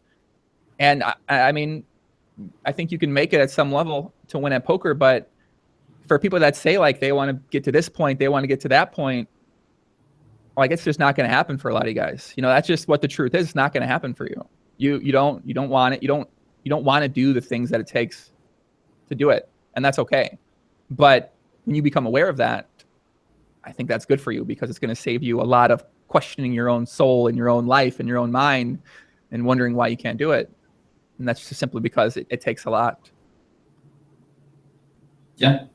Well, there's two things. The first thing is that the sort of counter, I guess, point to this, like the one thing I've told a couple of younger guys that would tell my younger self is that I thought for a long time that life is like a sprint, and it's not until two years ago or so I'm like, well, it's a marathon. Like this shit keeps going. Like you don't have to be a teenage high stakes crusher. Like you're doing Like, so long as you're putting in the work, you're doing just fine. You know, it's more about the repetition than like, you know, like gotta get it done, gotta get it done, gotta get it done. You know, I think psychologically, I think that's better mindset to have, to just take sort of one step in the other direction. The other thing is that one of the things I think is sort of interesting about poker, something that people don't really talk about, is that, you know, if like, let's say you're interested in, I think if you're interested in pursuing a career in poker, chances are you should, because, or you should do something that something radically different from what you're doing right now. Because if you think that you should be doing, so long as you don't look at poker some get rich quick scheme, which I don't think people do. I think they just look at it like an escape, sort of, you know, I would really like to play games. I really like to play poker. What if I could do this, you know, as my job? And you know, if like you think that is a good idea, I think it's imperative that you try poker or something, because, you know, in some sense, there's a part of your life that's sort of being left unfulfilled. And even if you were go on, and you know, most people are obviously not going to go on and become professional poker players, but the act of, you know, taking 3, 6, 12, however many, you know, months off to try it, to, you know, go for it, I think that you'll ultimately learn a lot about yourself, what's important to you, and like where you want to go. And I think that, you know, it's sort of like, it's like, you know, it's sort of like taking on, especially for me or for kids coming out of school, it's like essentially what you're doing is you're taking on risk, you know, to become to, let's say, play poker instead of you know, going to school. And I think that's something that's really important, because, you know, when you're in school, you're really taking on, like, well, it depends. You're taking on what I would consider hidden risk. You know, probably the biggest risk you could take in life is to not take any risk at all. So, you know, I think that, again, like if you're, you know, 18 to 24, really still have your whole life ahead of you. And, you know, if you think unless you think you're sprinting, in which case you're like, oh, fuck, gotta go to, you know, grad school or whatever now. But really you still have, you know, your whole life ahead of you. This is really the time to take that risk and to discover, you know, more about yourself, so you can put yourself on the trajectory that ultimately you feel as though you're most meant for. So you would say people, if they're thinking about it, Mm-hmm. you would say they should pursue poker. Yes, I would say, yeah, for sure. And that's like contrarian to what, you know, I would say. I mean, like, I think if they think of it on a whim, like I wouldn't endorse that. But if they're like really thinking, if they're like seriously like thinking hard about it, I would say it's overwhelmingly likely that you should. And it's a spot where I think the conventional wisdom would tell you not to. And I think that the conventional wisdom is naive, and I think it's just plainly wrong for a variety of reasons. Because it's interesting to think about, because I think that that link didn't work. Yeah, I think that most people that try to make it as a poker player, you say that, they're not going to be able to do it. Yeah, they will. Yeah, most people will fail. But then what's going to happen is that they're going to be stuck in a situation where they didn't go to school, or they dropped out of school. They don't want to go back to school. They don't know what to do. Yeah. They don't know how to make money. I mean, I think about like myself, like I'm always able to make money no matter what. Like even back then when I was younger, I could always know I can make money somehow. Like if you got hustle in you, you can be able to make money. So a lot of people aren't like that. So when it comes to saying like you should, I mean, I probably wouldn't give the same advice, just because I know how hard it is to make it. And if you don't make it, you're gonna put yourself in a spot where yeah, you're just like, you're fucked. I mean, you're kind of fucked in a lot of ways, right? You know, well, yeah, but like Bill Burr has a great bit about this. He's like, the worst thing that could happen is not that you're 35 and like living on a cot with no job. The worst thing that could happen is that you get a job you hate, marry a woman you don't love, have like a house you don't want to live in, and have some kids, and then you're trapped. Like you would be like, his bit is like, you would be fucking dreaming of sleeping, you know, of like living in that one, you know, like whatever apartment on a cot, if that was like, you know, sort of your reality. And I think that's the essence of like the point, is that like you can invest in the wrong things, and if, you know, if you're the type, like if you're, and again, it's not for everybody, but if you're the type, if you've made it to the point where like, fuck man, like poker sounds really good, you know, you sort of understand it, you understand the risks, and you've been thinking about it for a while, there is an unanswered question in your life. And you know, I think that simply attempting simply attempting poker or like whatever it is, it could be like a multitude of sort of different things. But I think sort of simply attempting that, will likely yield you a better result than getting a job. For instance, just getting like a whatever sort of a normal job would be that wouldn't necessarily is not going to move the needle either way. It's not going to teach you, Whereas like let's say poker goes really badly, right? You're like, okay, but then you'll know like why did you not like it, right? Or if you did, like what were the parts that you liked about it? So then like, okay, I really liked the flexibility, but like the variance killed me. It's like, okay, great. So like you want to be like a freelancer and you want to work online, right? So you're like, all right, like I'm gonna like what are the jobs? Where is there a lack of supply in jobs that can be or freelance jobs where I can work online and go to Upwork, which is like the big freelance site, right? Like where does demand outstrip supply? Look at that list of jobs, find the thing that appeals most to you, and then try to do that.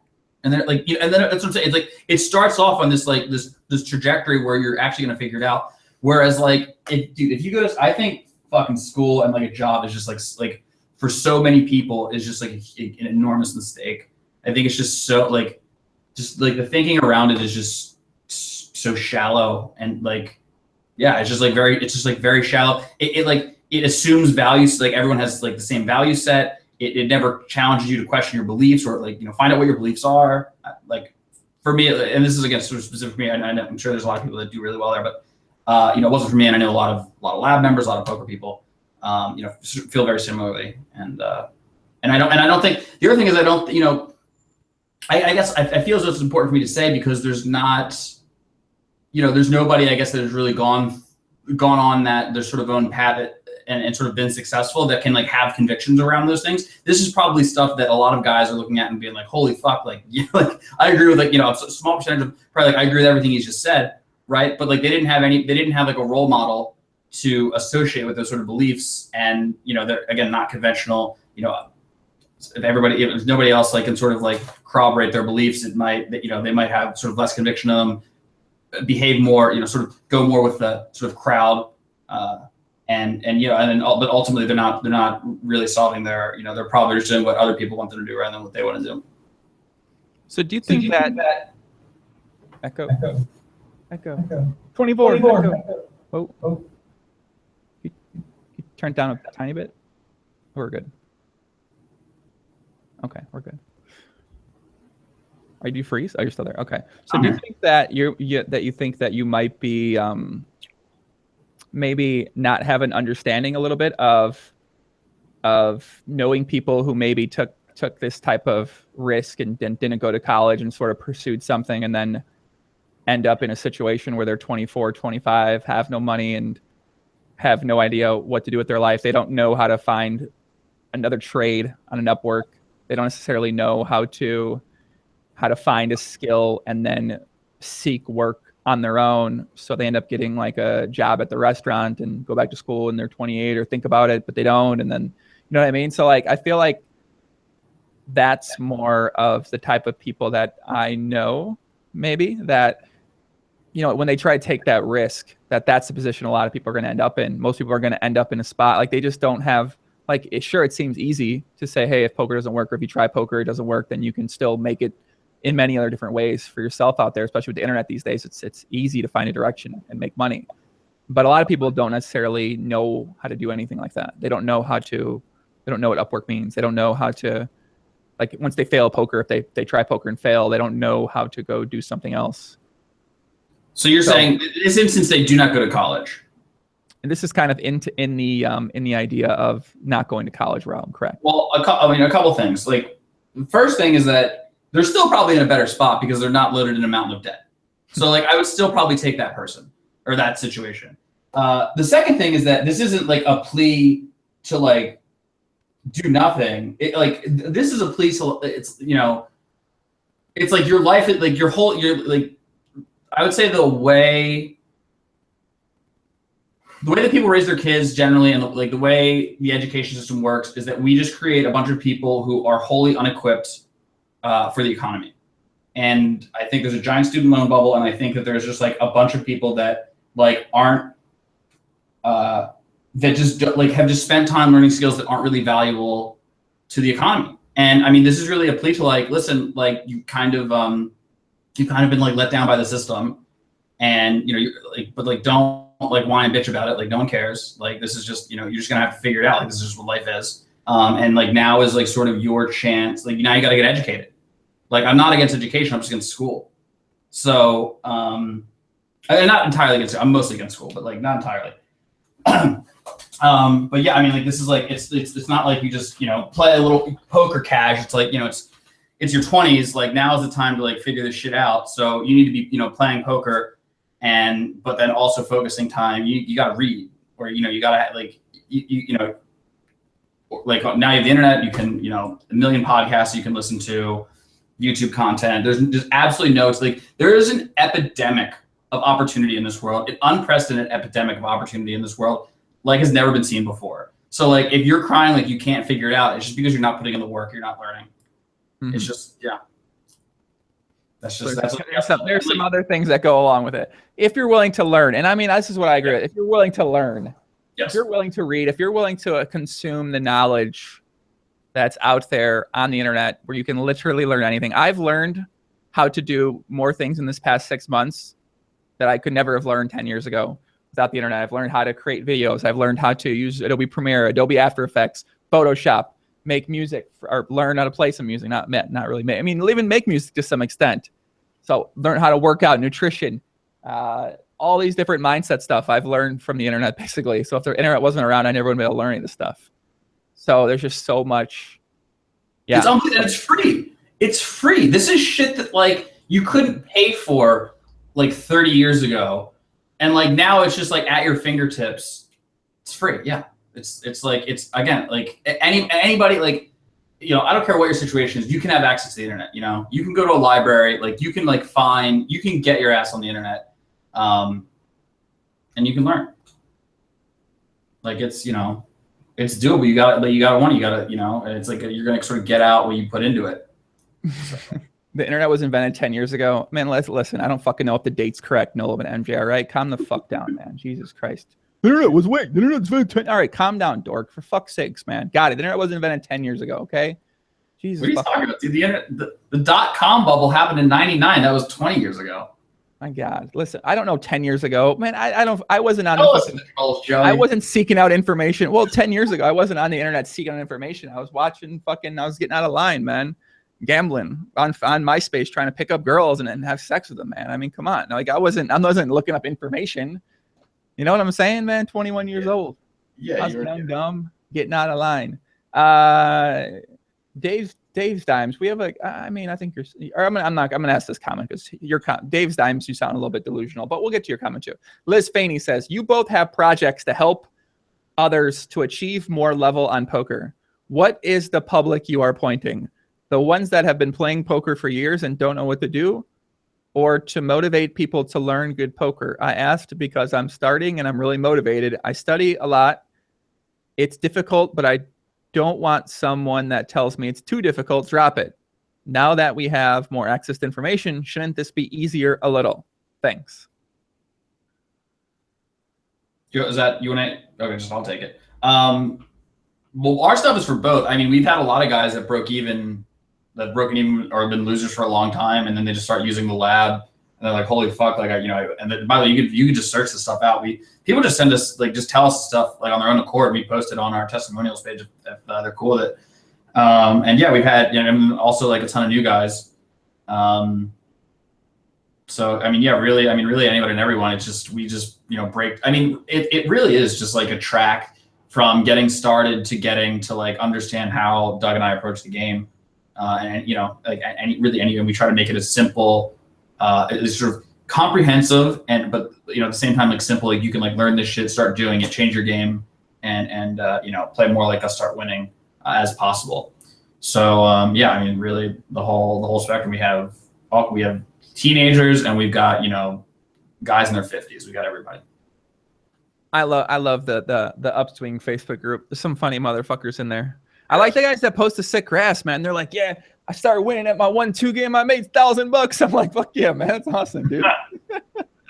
Dude, I remember how that felt. Like I used to be that. I remember how that used to fucking feel, man. You know what I mean? You finally you make some money. You got $1,500 at your 1-3 game. You feel like you're the richest. You're like walking around showing, look at this money I got, Steve. Like you're showing him your fucking money. Like $1,500. You guys are like, holy fuck, man. Let's go to the store and buy like a $10 I don't know shirt or something. I don't know what you get now, but like I remember how that used to feel. It was one of the most amazing feelings of my entire poker life. Was that first time I had over $1,000 playing some live poker. It took me so long to get $1,000 total from poker. So once you get to that point, that's like a fucking awesome point to get to. That's a great point. That's just, yeah, I just know how it feels. And so I love seeing those posts. The best story of one of those that we've had is actually from a guy who's not in the lab. He's a PLO player. He plays PLO at an unknown, undisclosed location. And I met him over the summer at the Upswing party. And he watched my streams, my PLO streams, where like the gist of my PLO streams is I have 4 cards. I kind of like them. I raise, I call 4-bet. We see some more cards, and I go all in. That was it. And there's very little folding at any point in the hand. That's the gist of my PLO streams. So anyway, this guy played these unknown, undisclosed PLO, I think PLO 8 games, something like that, and it was just like a huge nit his whole life. And I started watching my streams, just saw me just never fold, and like I just kept winning. And so he like changed his style, stopped folding, and went on a huge upswing. I think he said he won like 100K in like a couple months. And then the game got raided, and he got arrested, and he had to bail himself out or whatever. And then he comes to the party, and the game got raided, I think 2 or 3 months before the party, something like that. And he comes to the party, and he's like, "Hey man, I gotta tell you, like I appreciate you, like your streams, like it changed my game. I won this, I won all this money, and I was able to afford my bail. Whereas before, like if that didn't happen, if like I wouldn't go on this upswing, I wouldn't have been able to afford the bail, and I would still be in jail right now waiting for a court date." I was like, I was just like, holy fuck. I mean, like, you're welcome. Like just upswing poker, keeping pros out of jail. My God. Yeah, man. Fucking okay. Anybody got a story similar to that? Let us know. Yeah, Let us know what the story is, man. My God. Wow. The great game. Yeah, PLO saving lives. Of Pot Limit Omaha, saving lives every single day out there. Bright Hammer 3 says, I have issues with motivation. I play for 3+ hours every day. I bet you don't, but I always feel uninterested, be honest to yourself, and have no desire to play when I'm an hour into playing. Don't really know what to do. I mean, you're in a bad place, kid. Sorry, you said I was reading one as well. Can you say I have issues with motivation. I play for 3+ hours allegedly every day. Yep. But I always feel uninterested and have no desire to play when I'm an hour into playing. Don't really know what to do. Probably poker's not for you. Yeah, man. I mean, yeah. I know. Like you like the idea of poker more than the game. You gotta like love. You have to love doing it, because if you're gonna be a pro, you're gonna do a lot of it. So you kind of have to, like, to a certain extent, you have to want to play poker even if you couldn't make any money at it. Right. I mean, yeah. If you just play poker because you think you're gonna make a lot of money, but you don't actually want to play, yeah, poker's probably not for you. It's kind of just what it sounds like. So I mean, yeah. Stop like being a fucking, I don't know how to use any like, names. The PC feminists are going to come out. Stop being a pussy about it and just fucking, learn to get over it. Stop accepting that you don't like to play, man. I don't want to like, stop crying about it basically. And I don't know. I never felt that way. And if I did, I probably wouldn't have been playing poker. Like, I don't feel that way about other things. It's because I don't really want to do them. Right. So, yeah. Liz, ATL, will you ask Ryan if there will be an upswing party this year in Vegas and the approximate date, as I will be booking soon? I'm sure there'll be one, right? There is going to be one, and it will be around the main. It'll probably be right before the main event, but we don't have anything booked yet. But right before the main event, so if you're in Vegas, I'm sure we'll promote it at a time you won't be able to miss it. You think you're gonna have it at the Win again? That is definitely a possibility. Double-digit % chance, but cannot confirm anything yet. Yeah, Upswing party was really fun last year. We had a really good time there. We had a bunch of people there. Went out afterwards, had a good time. Got out of line. Or not that out of line. Not that out of line. I mainly got out of line that night. I got out of line for sure. You only made out with like 3 girls. You didn't get that out of line. Is that true? Yeah, that's not true. No, I didn't. Yeah, I did. Make out with you had different colored lipstick on each cheek. Okay. How do you not remember this? Like just like another day going girl. Come on, man. We don't know who's watching right now. I know we're a little into the pod. We don't know who's watching right now. So I don't know. All right, let me go to another question. Erroneous lab question. Is it aimed at micro/lower stakes, but teaches a mix of GTO? That does not teach you fucking GTO. At the same time, you both advocated for a full exploitative style in the lower limits. Is there a contradiction in the sense that some lab material has to be adjusted and not applied directly?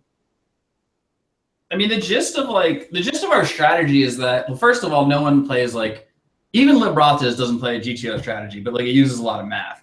I mean, the gist of like the theory stuff is that it's this like elusive thing. It's like, it's out there, and you know that like one day, 5, 10, 100 years from now, poker will be perfectly solved. You'll bet like the right range, the right amount, whatever.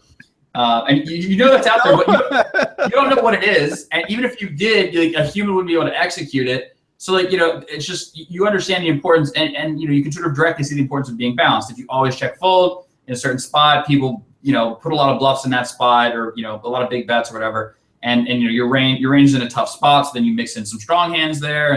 And then, like you sort of put that, you sort of put them in a tough spot, you shut down their strategy.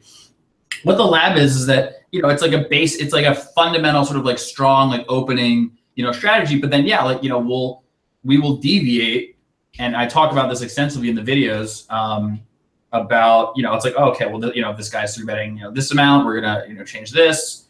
Whereas, there's going to be, if he C bets a lot, but then he checks, we'll go after his checks, or, whatever it is. So yeah, I mean, like, in practice, everyone is playing like an exploitable strategy. Not to say they're not balanced, not to say that they don't, have hands like, oh, I'm going to check call this hand, I'm going to check raise this hand, I'm going to, do whatever. There is certainly a lot of, there's sort of fundamental, sort of sensible ways to play hands, but you do want to adjust as much as possible, because think about what an adjustment is. An adjustment is a reaction to a piece of information, a way your opponent is playing, that will create a strategy which will win more money from them. So you want to make as much of them as possible, but they're oftentimes tricky to come by, because especially against good players, because they won't be quite so obvious where they're going to be, these opportunities, because they will be a bit balanced. They'll have fold, calls, and raise, and all the spots. Simple enough, right? Simple enough. That answered the question pretty well. Simple enough. I'm sure everybody understood what you just said, for sure. Raise your hand if you understood. Type 1 in the chat if you understood what Brian just said.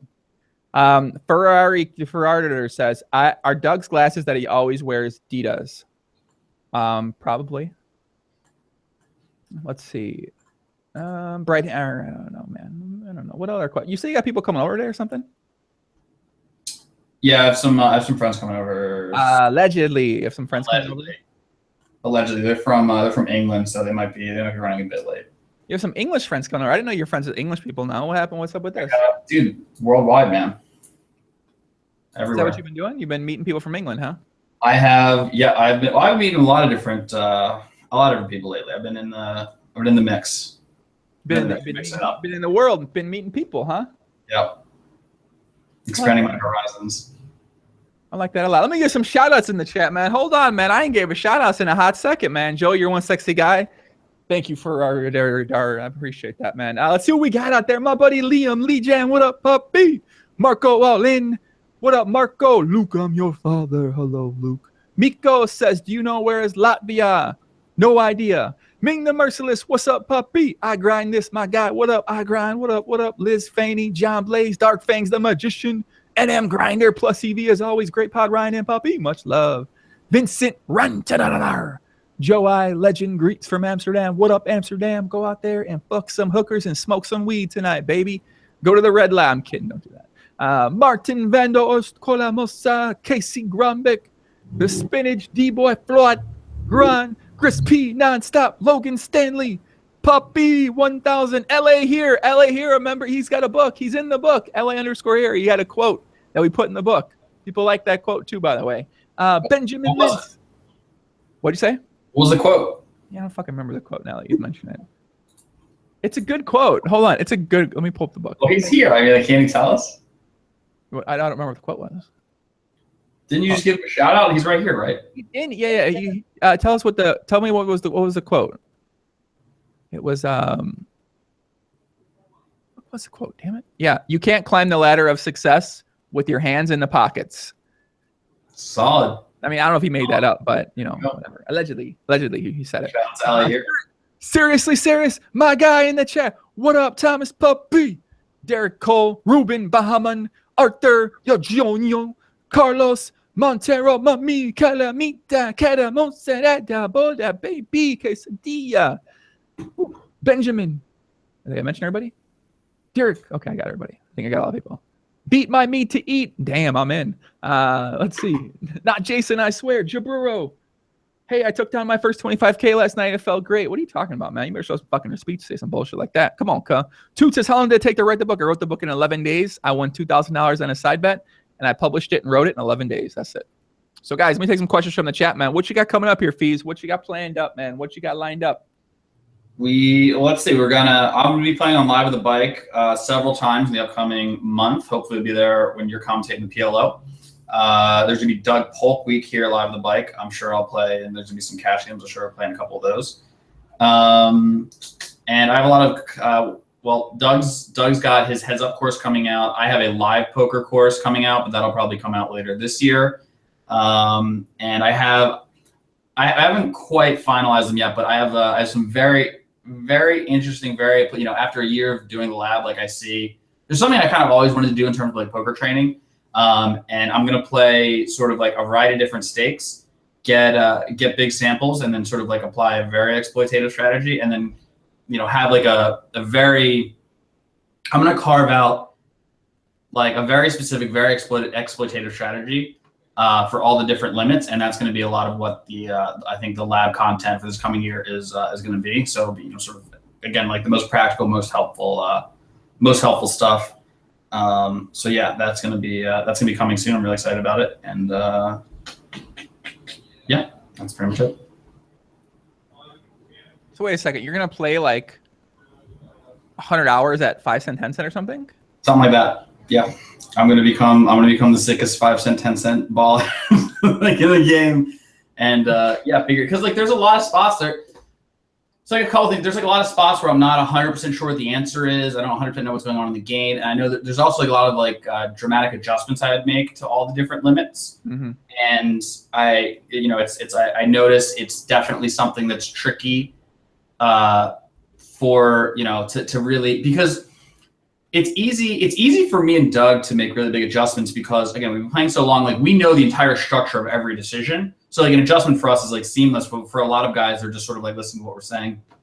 And then, like getting outside of that can be really tough.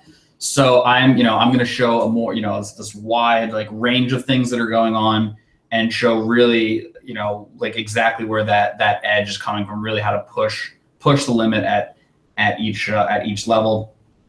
So I kind of had like a content epiphany, and that's going to be a lot of what that and the live poker training course will be a lot of what I'm working on for this year. Dare I say? GT. Oh, yes, man. That's what I'm talking about. That's fucking awesome. I love it. I mean, I wouldn't want to do it when it comes to wanting to play 100 hours of 5 cent, 10 cent. Not going to be able to do it, but I think that's a great way to go upon it if you can do it, if you want to do it, and I think that'll help out a lot because, as you mentioned, the games play so much different.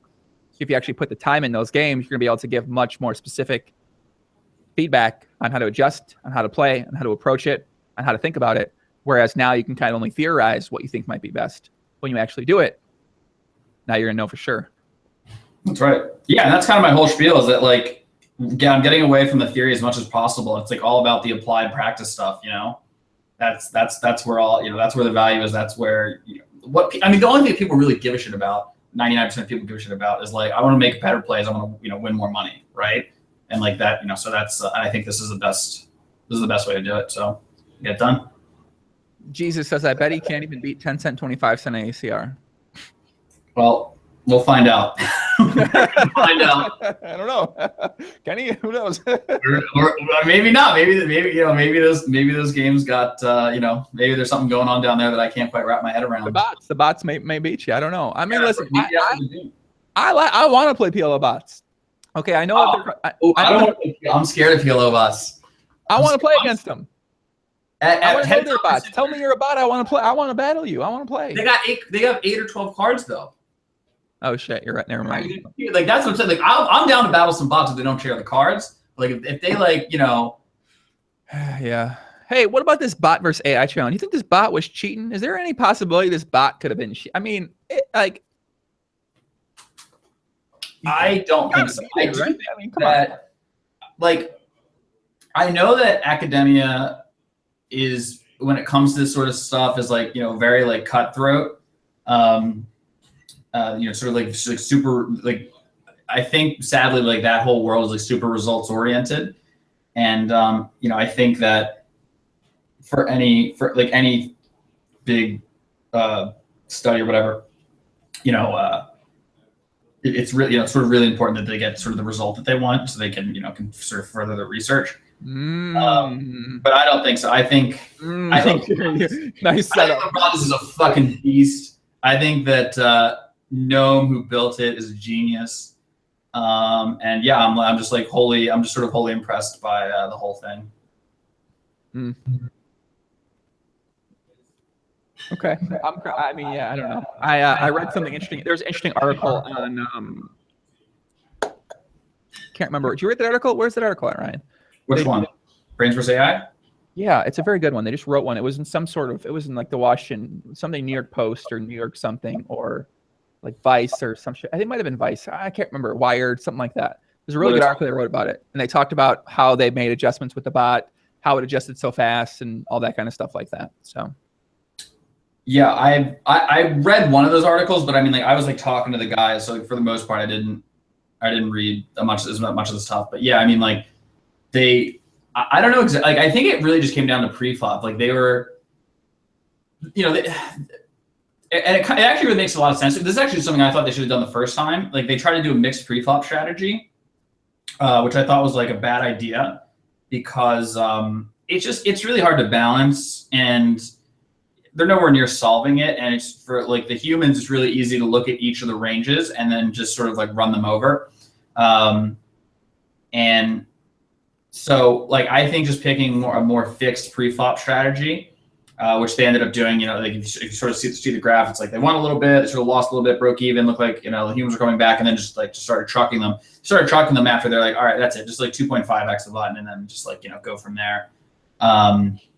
And yeah, and just like let, you know, because I think at 2.5x, you know, some amount of hands on the button, and then, which is, you know, roughly what the humans were doing. And, but we're just able to, like, you know, balance and just do these like crazy overbets and like all this stuff. And it was, this time it knew about removal. They had like put removal into the bot, which they hadn't the last time, which, by the way, so there is this hand, the first go around, where it's like, I think it's a Bjorn hand. It sounds like a Bjorn hand. It's like ace, king, queen, jack. King makes a straight. It goes bot bets, and then Bjorn just like 20x pot shoves or something, and bot bet folds a king. And they were like, yeah, it shouldn't bet fold the nuts. And they're like, oh, it's like Nash. He's like, yeah, but you have the nuts. They're like, oh, that's Bayesian. It's like, oh yeah, it's Bayesian. My bad. The bot didn't do any dumb shit like that. There's like what game are they playing? Are they playing no? Dog, I don't know, man. Like Nash tends to bet fold the nuts sometimes. So, anyway, but yeah, this time it didn't do dumb shit like that, and like it was just a goddamn nightmare with like the overbets and the lines, and you know, it didn't have any of the subjective sort of human stuff. It just did a great job. I learned a lot just watching the thing. So, and the guys all said that they were like, I mean, oh my God, playing a human in the future is going to be like a joke. Like this bot was, you know, like nothing we've ever seen before. So yeah, I think just all in all, just like an impressive feat. And, I hope you guys tuned in. If you didn't, go back and watch a little bit of it on YouTube. Bot does a lot of really interesting things. And again, it's a spot where it's like, I'm not going to apply directly what the bot was doing, but like it gave me a lot of good ideas. Right, exactly. A lot of good ideas, and I've used a couple of them, and it's been going good so far. And I'm excited. I'm really excited for the content I'm making, because definitely that's gonna be a chunk of it. Yeah, I think that's one big thing to kind of, that's kind of what I do when I watch better players at the PLO games, like at Ben 86. You watch these guys play, or you watch, even if honestly, you take away from any hand history, is you sort of see what people are doing, and then you think about, not directly trying to implement the exact strategy. You're trying to take the idea and put it into your own strategy. Sort of form a new idea, form something from that idea. And that's something that sounds like you're doing. You're watching the bot, you're seeing what the bot does, and then you're thinking about, well, how can I take this idea and then implement it to my own approach, and then maybe build something new, build something unique, build a unique way to think about it or play it. By the way, that's a great approach, and that's what, like, the way I think a lot of guys that have a little bit of trouble like learning the game, they try to take on a little bit too much.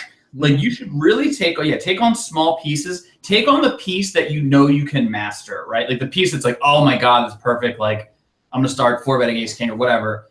And like you feel really good about that. You're like, I'm gonna do that, and then take, so like maybe add 5% of it into your game, and then maybe play around with like another 5%, right? But like, don't try to make these like radical changes. Play like somebody else. It's just like add the part that that's gonna fit in really nicely, and then maybe experiment a little bit. Try not to change too much too fast. It's likely to overwhelm you or confuse you.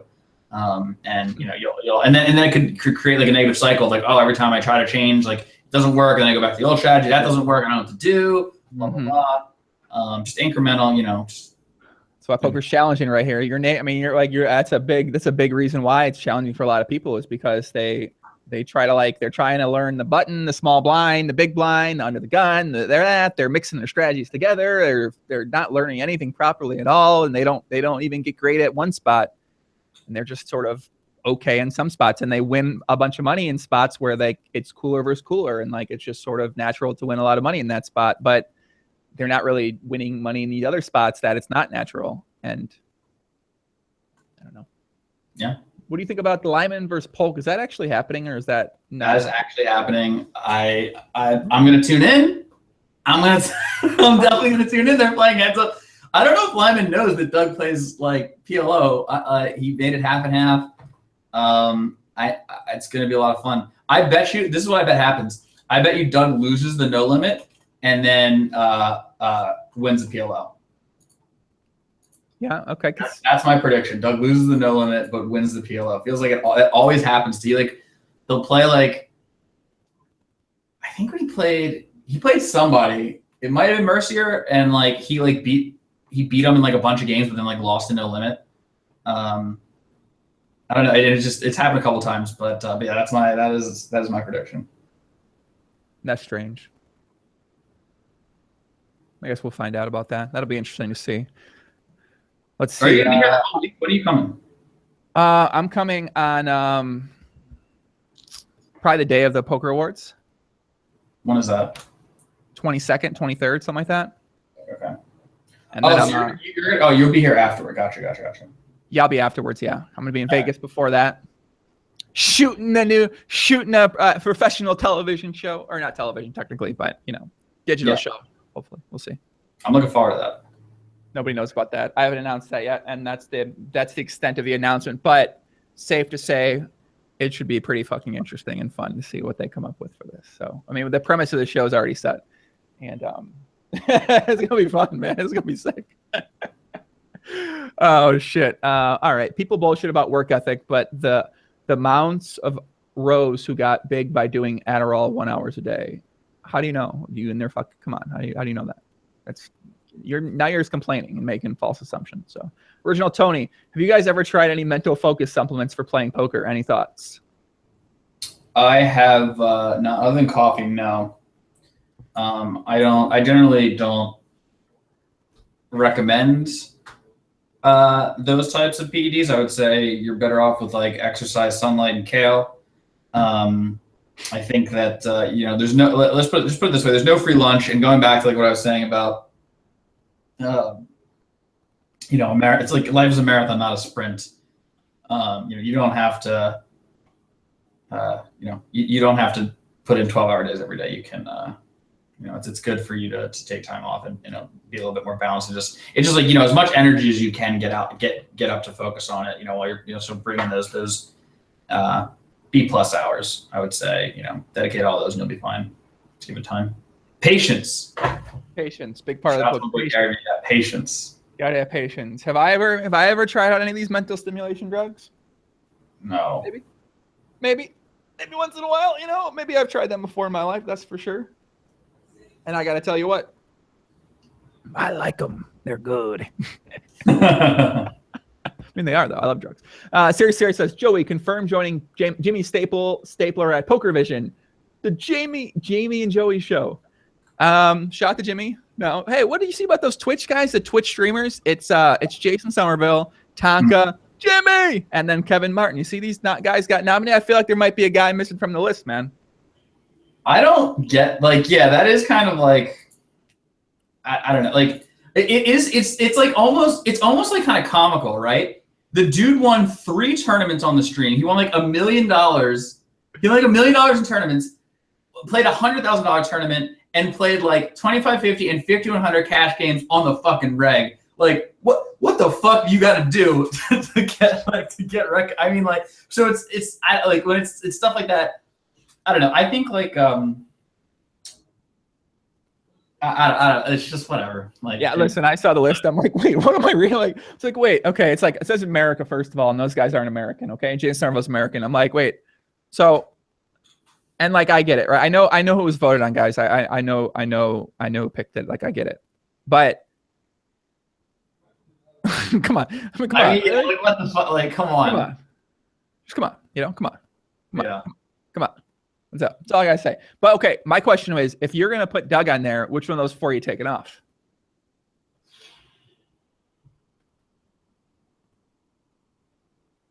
I mean, it's definitely Kevin or Jimmy.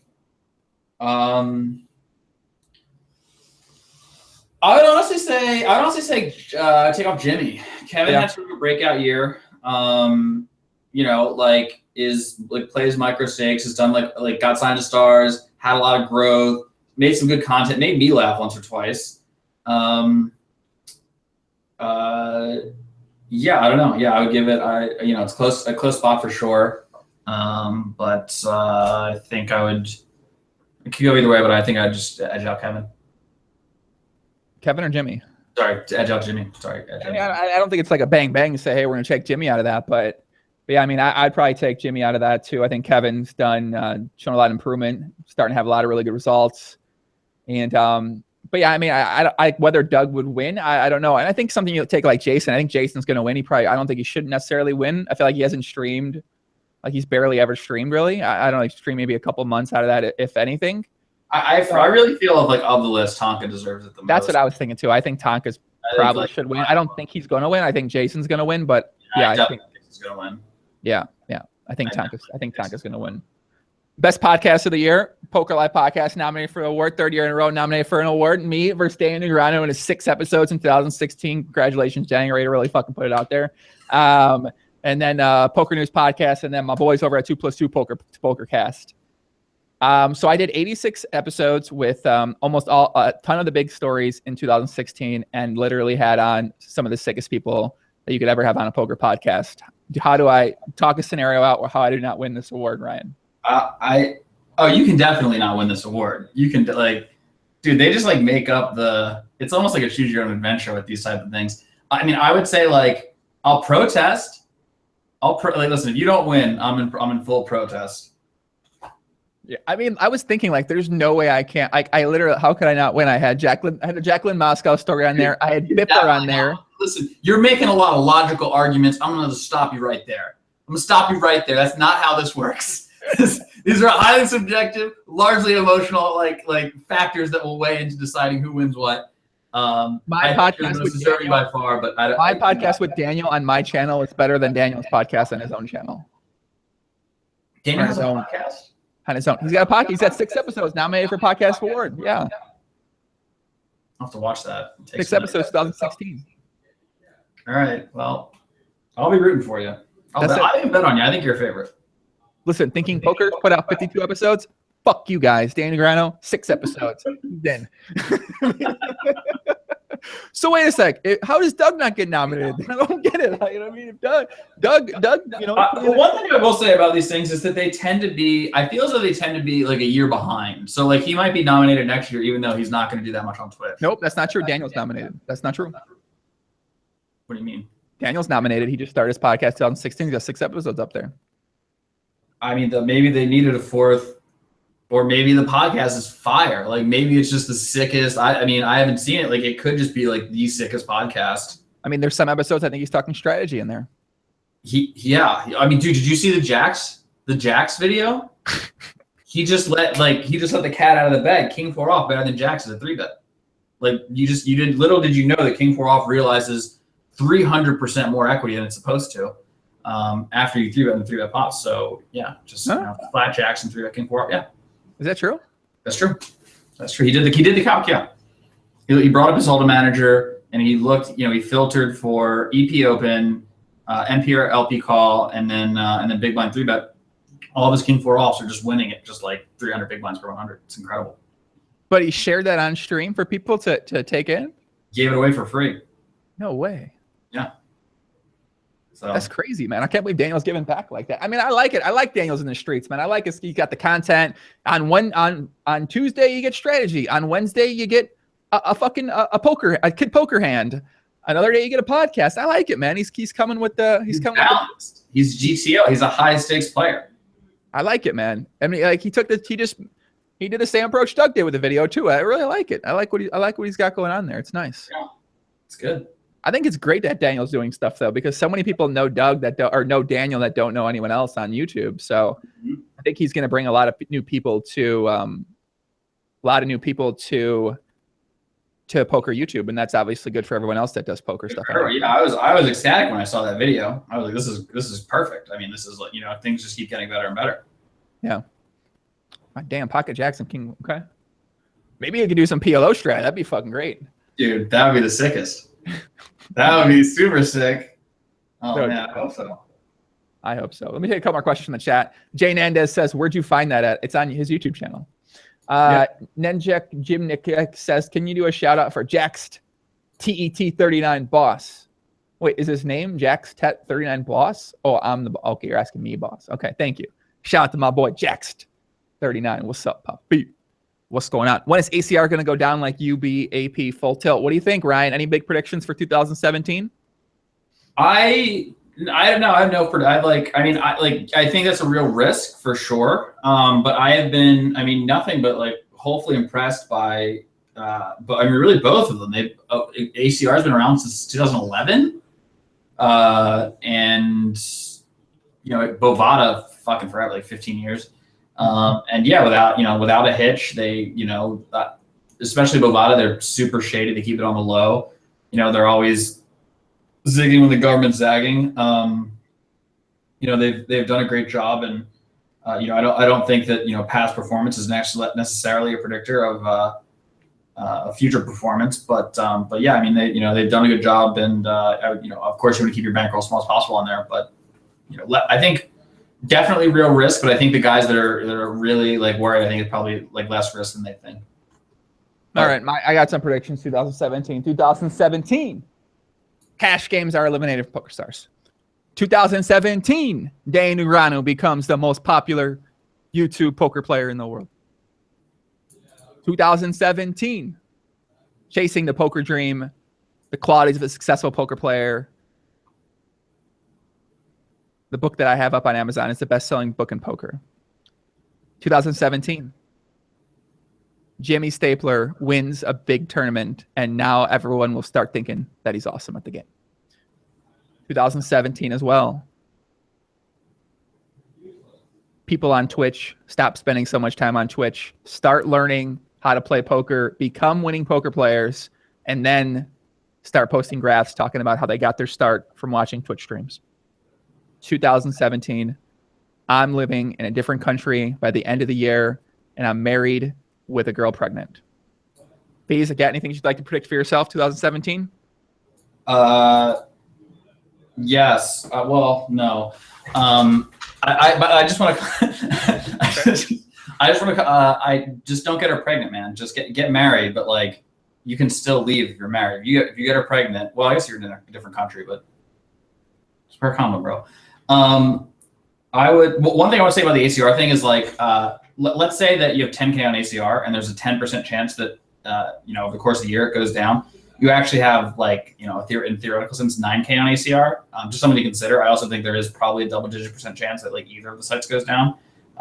So that would be my like low double-digit. Predictions for me. I mean, not really. I'll say this though. I had Mercury. I I had the mercury poisoning. The mercury poisoning is now gone. And I had, as a product of that, I had what's called adrenal fatigue. Basically, it's an elevated level of cortisol for a really long time, and it like really sort of messes up everything, messed up my liver, and like I currently can't really sleep properly. So I don't know, my prediction, and I'm like seeing a doctor, I'm doing this like whole protocol thing. It's going to take me like 6 months to get it done.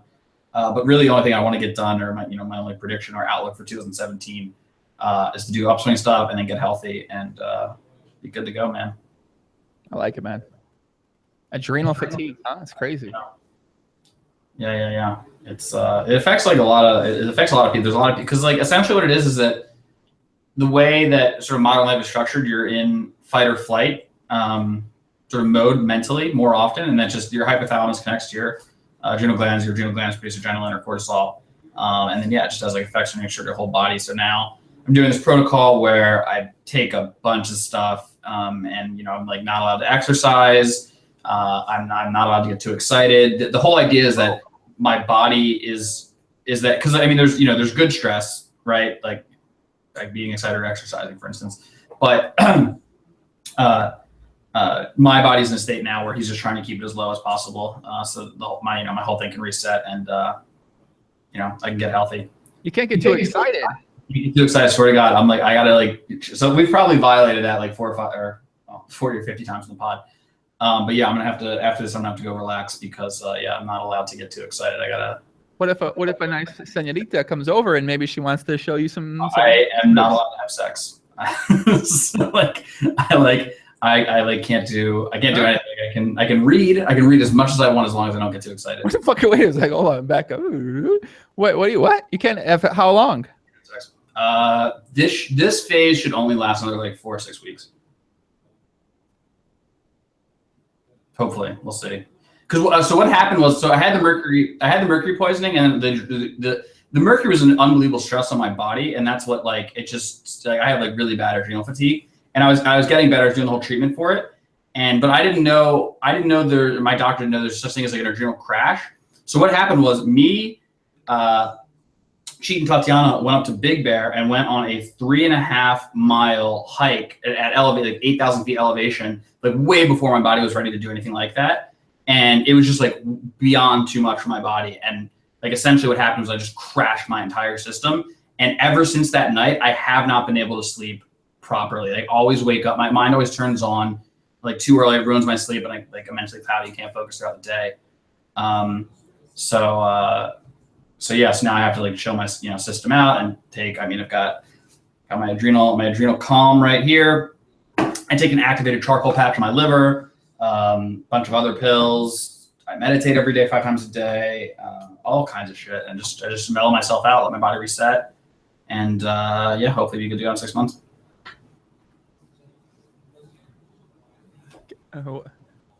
Can you masturbate? No. What the fuck are you talking about right now, man? What are you talking about right now? The sickest fucking prop bet ever. Are you tripping? You lying to me right now? I'm flattered that you think I'm that creative. You ever break this rule? You break the rule. Come on, stop it. I may violate TOS from time to time. Okay, that's what I'm saying. Get the fuck out of here, man. There ain't no goddamn chance you're not doing any of this, man. I mean, for the most part, I follow my protocol. Yeah, I really don't. It's been 2 years, and like I just want to get back to normal, so I'm just doing everything. God damn, man. I've never wanted to say a prayer for somebody more in my life. I'm kidding, guys. Obviously, can't. People are dying. Of course, I'm gonna want to say more prayer. I'm kidding. Okay, don't take it so seriously. But for real, that's like fuck. That's some crazy stuff, man. Yeah. 4 to 6 weeks, no chess simulations, no solo matches, no like playing against your computer. You know, I mean, you can't simulate a match against the computer. Nope. You can't go play the chess program online. You can't go do that. So, wow. Okay. Jesus Christ. My God. You can't play against any grandmasters. You can't play against any fun players. Holy fuck. My God. You can't go checkmate anybody. You know, you can't. I'm locked down. I can't even play checkers. My God. Holy fuck, Ryan. I'm sorry, buddy.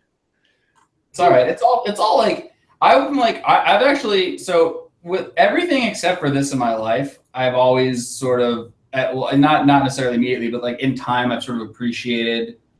Like you wouldn't really be able to appreciate the good stuff if, like, unless you saw the bandwidth of like, how shitty you can feel or things can be.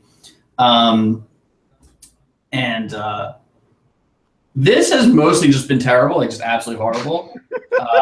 Mercury, like I don't have anything good to report. It definitely has made me appreciate my health a little bit, and I'll say hopefully in another 6 months, 3 years, whatever, I'll have like a really big important takeaway from it.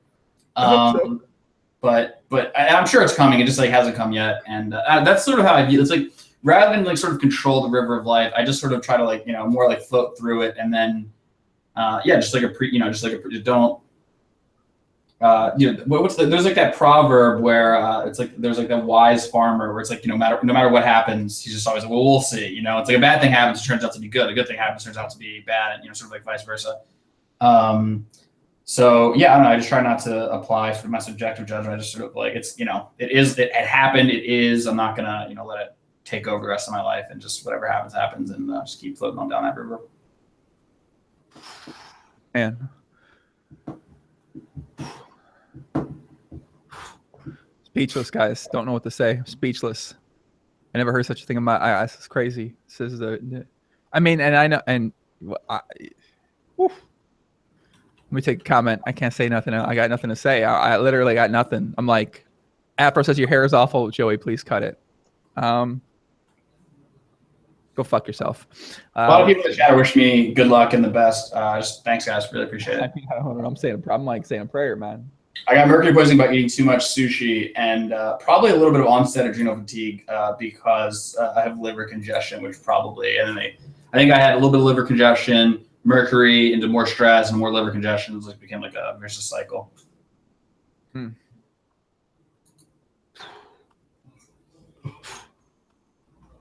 You take over, Ryan. I mean, I gotta take this in for a second. Masturbation. All right, what do we got going on in the chat? No sex. Joey, your haircut is awful. I disagree. I like Joey's haircut. Thank you. I like your haircut too. It looks good. Thanks, man. Yeah, I just got hooked up. I got hooked up by this guy who he like wouldn't stop talking. He it would just say these like really like sort of weird derpy things, but like I like could immediately tell he was gonna do a great job. It took forever. It took like an hour and a half, but like I really like my haircut. So I just listen. Me and Ryan can't get a room together because I can't make him too excited. Okay, I can't. Right. I can't. He's got to wait 4 to 6 weeks before we can get a room together. I'm sorry. Hey, we gotta stay on the internet. The internet is safe. No touching. Oh my gosh. I love the Joey haircut. What do you ask your barber? I haven't cut my hair since May. So. Since when you cut off you still have a little bit of blue, right? Yeah, blue's still in there. Yeah, there's a little bit of blue still in here, a little bit. Yeah, it's still there. It hasn't gone away yet. So what do the mamacitas think about the longer hair, Joey? They like it both, man. I think I look good with it short, but yeah, I don't know. I want to grow it like Jesus, so I'm gonna keep growing it off. I'm gonna keep growing. No, I think that's yeah. I think you should. I mean, like this is the time in your life to do it. Yeah, that's what I was thinking. Is like I think this is like the couple years I can still grow my hair out super long and go through this period of my life because 3 years, who knows what's gonna happen? I might be like the GTO Club might be this worldwide company. I'm gonna want to look professional at that point in time. So I got to go through this now. While have you been playing basketball in the cold? No, I play it inside. Okay. Well, yeah, but I don't know. Sometimes people, even though it just like gets cold, like people just don't. Yeah, those are crazy people. I mean, I have 2 full court gyms down right next to my place, so I go there and play. It's 24 hours. Like last night, I was playing at 1 a.m. So are you still on the grind? Not as hard. No, I'm trying to keep in more of the gains from the workouts than kill them all at the basketball, basically. What's your workout routine look like? Right now, I'm doing a lot of stuff at home, especially with the book. I put together this really good at-home workout with a lot of stretching, a lot of yoga stuff in there, and then I have other parts that I do for forearms. I love this hand gripper thing. I'm addicted to this hand grip. I'm addicted to wall sits right now too, Ryan. I love to just go sit on the wall. Just sit on the wall right like this. You can't. Yeah, fuck it. I'll get in under the wall sit. I'm not allowed to do this. I'll just let me see it. You go like this, right?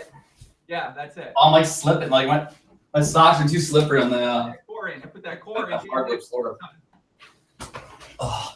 So I'm trying to get my wall sit up. I could only, when I started off doing this 2 months ago, I could only do like 15 seconds, and now I can do two to 2.5 minutes at some point in time.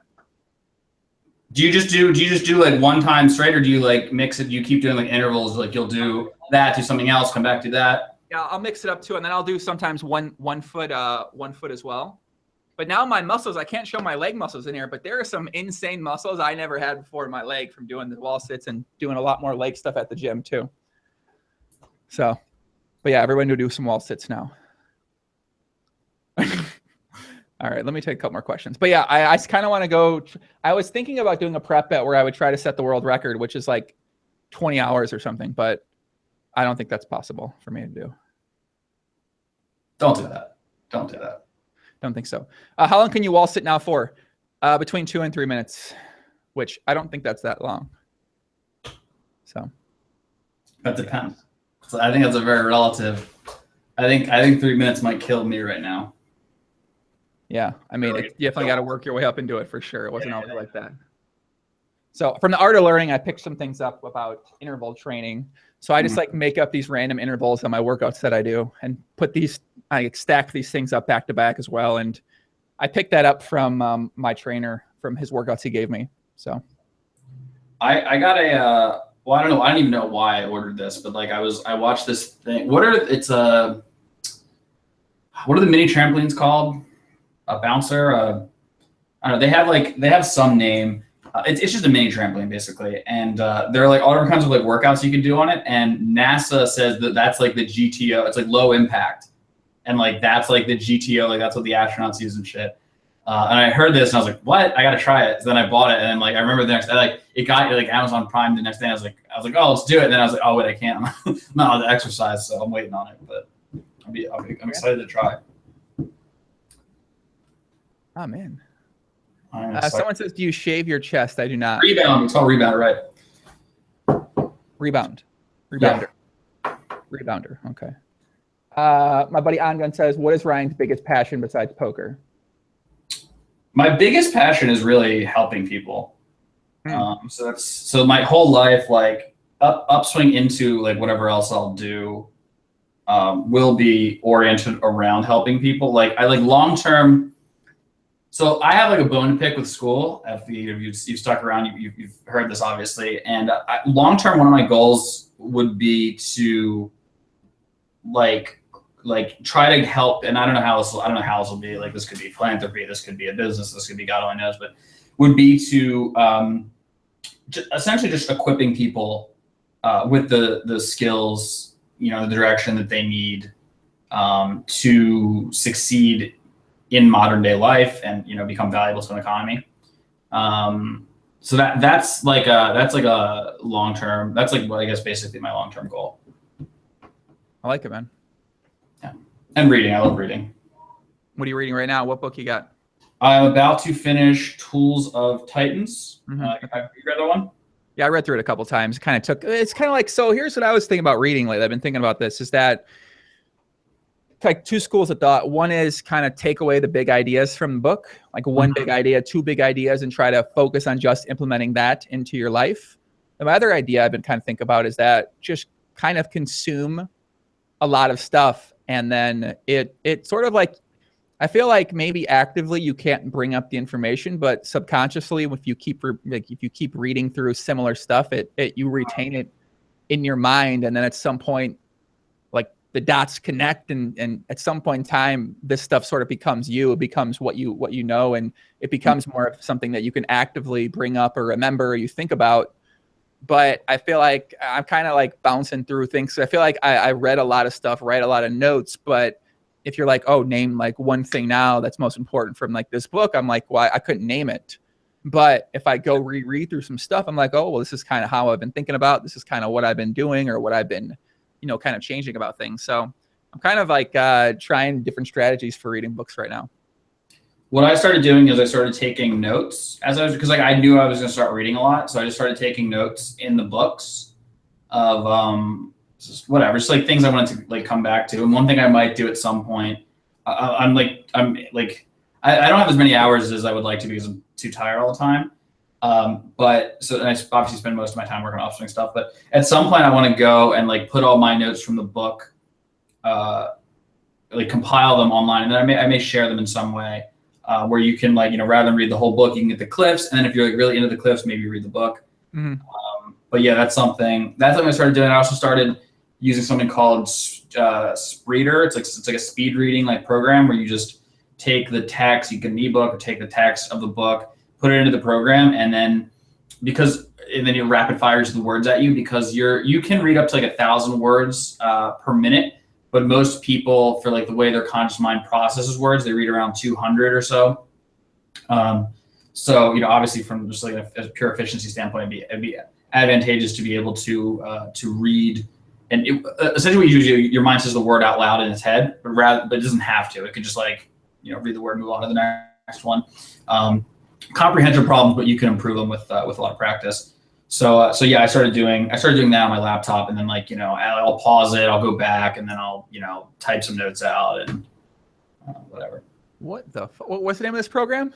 Spreeder. You can get it on Amazon. It's like $40 or something. And yeah, you just like, there's a library of books, but I read most of the shit that's not on there. So it's just, I just copy my stuff in there and just like fires it away at me. And interesting. Check these things out. Yeah, it's good stuff. I also read a book I recently read I really liked was Rework. Rework was really good. That's a very good. It's like a book on like it's like a contrarian way to run a business, and is very very much so like a lot of I mean, it was a great book, absolutely wonderful book. It was funny, it's just like a lot of the stuff in that book was like stuff we're sort of already doing at Upswing.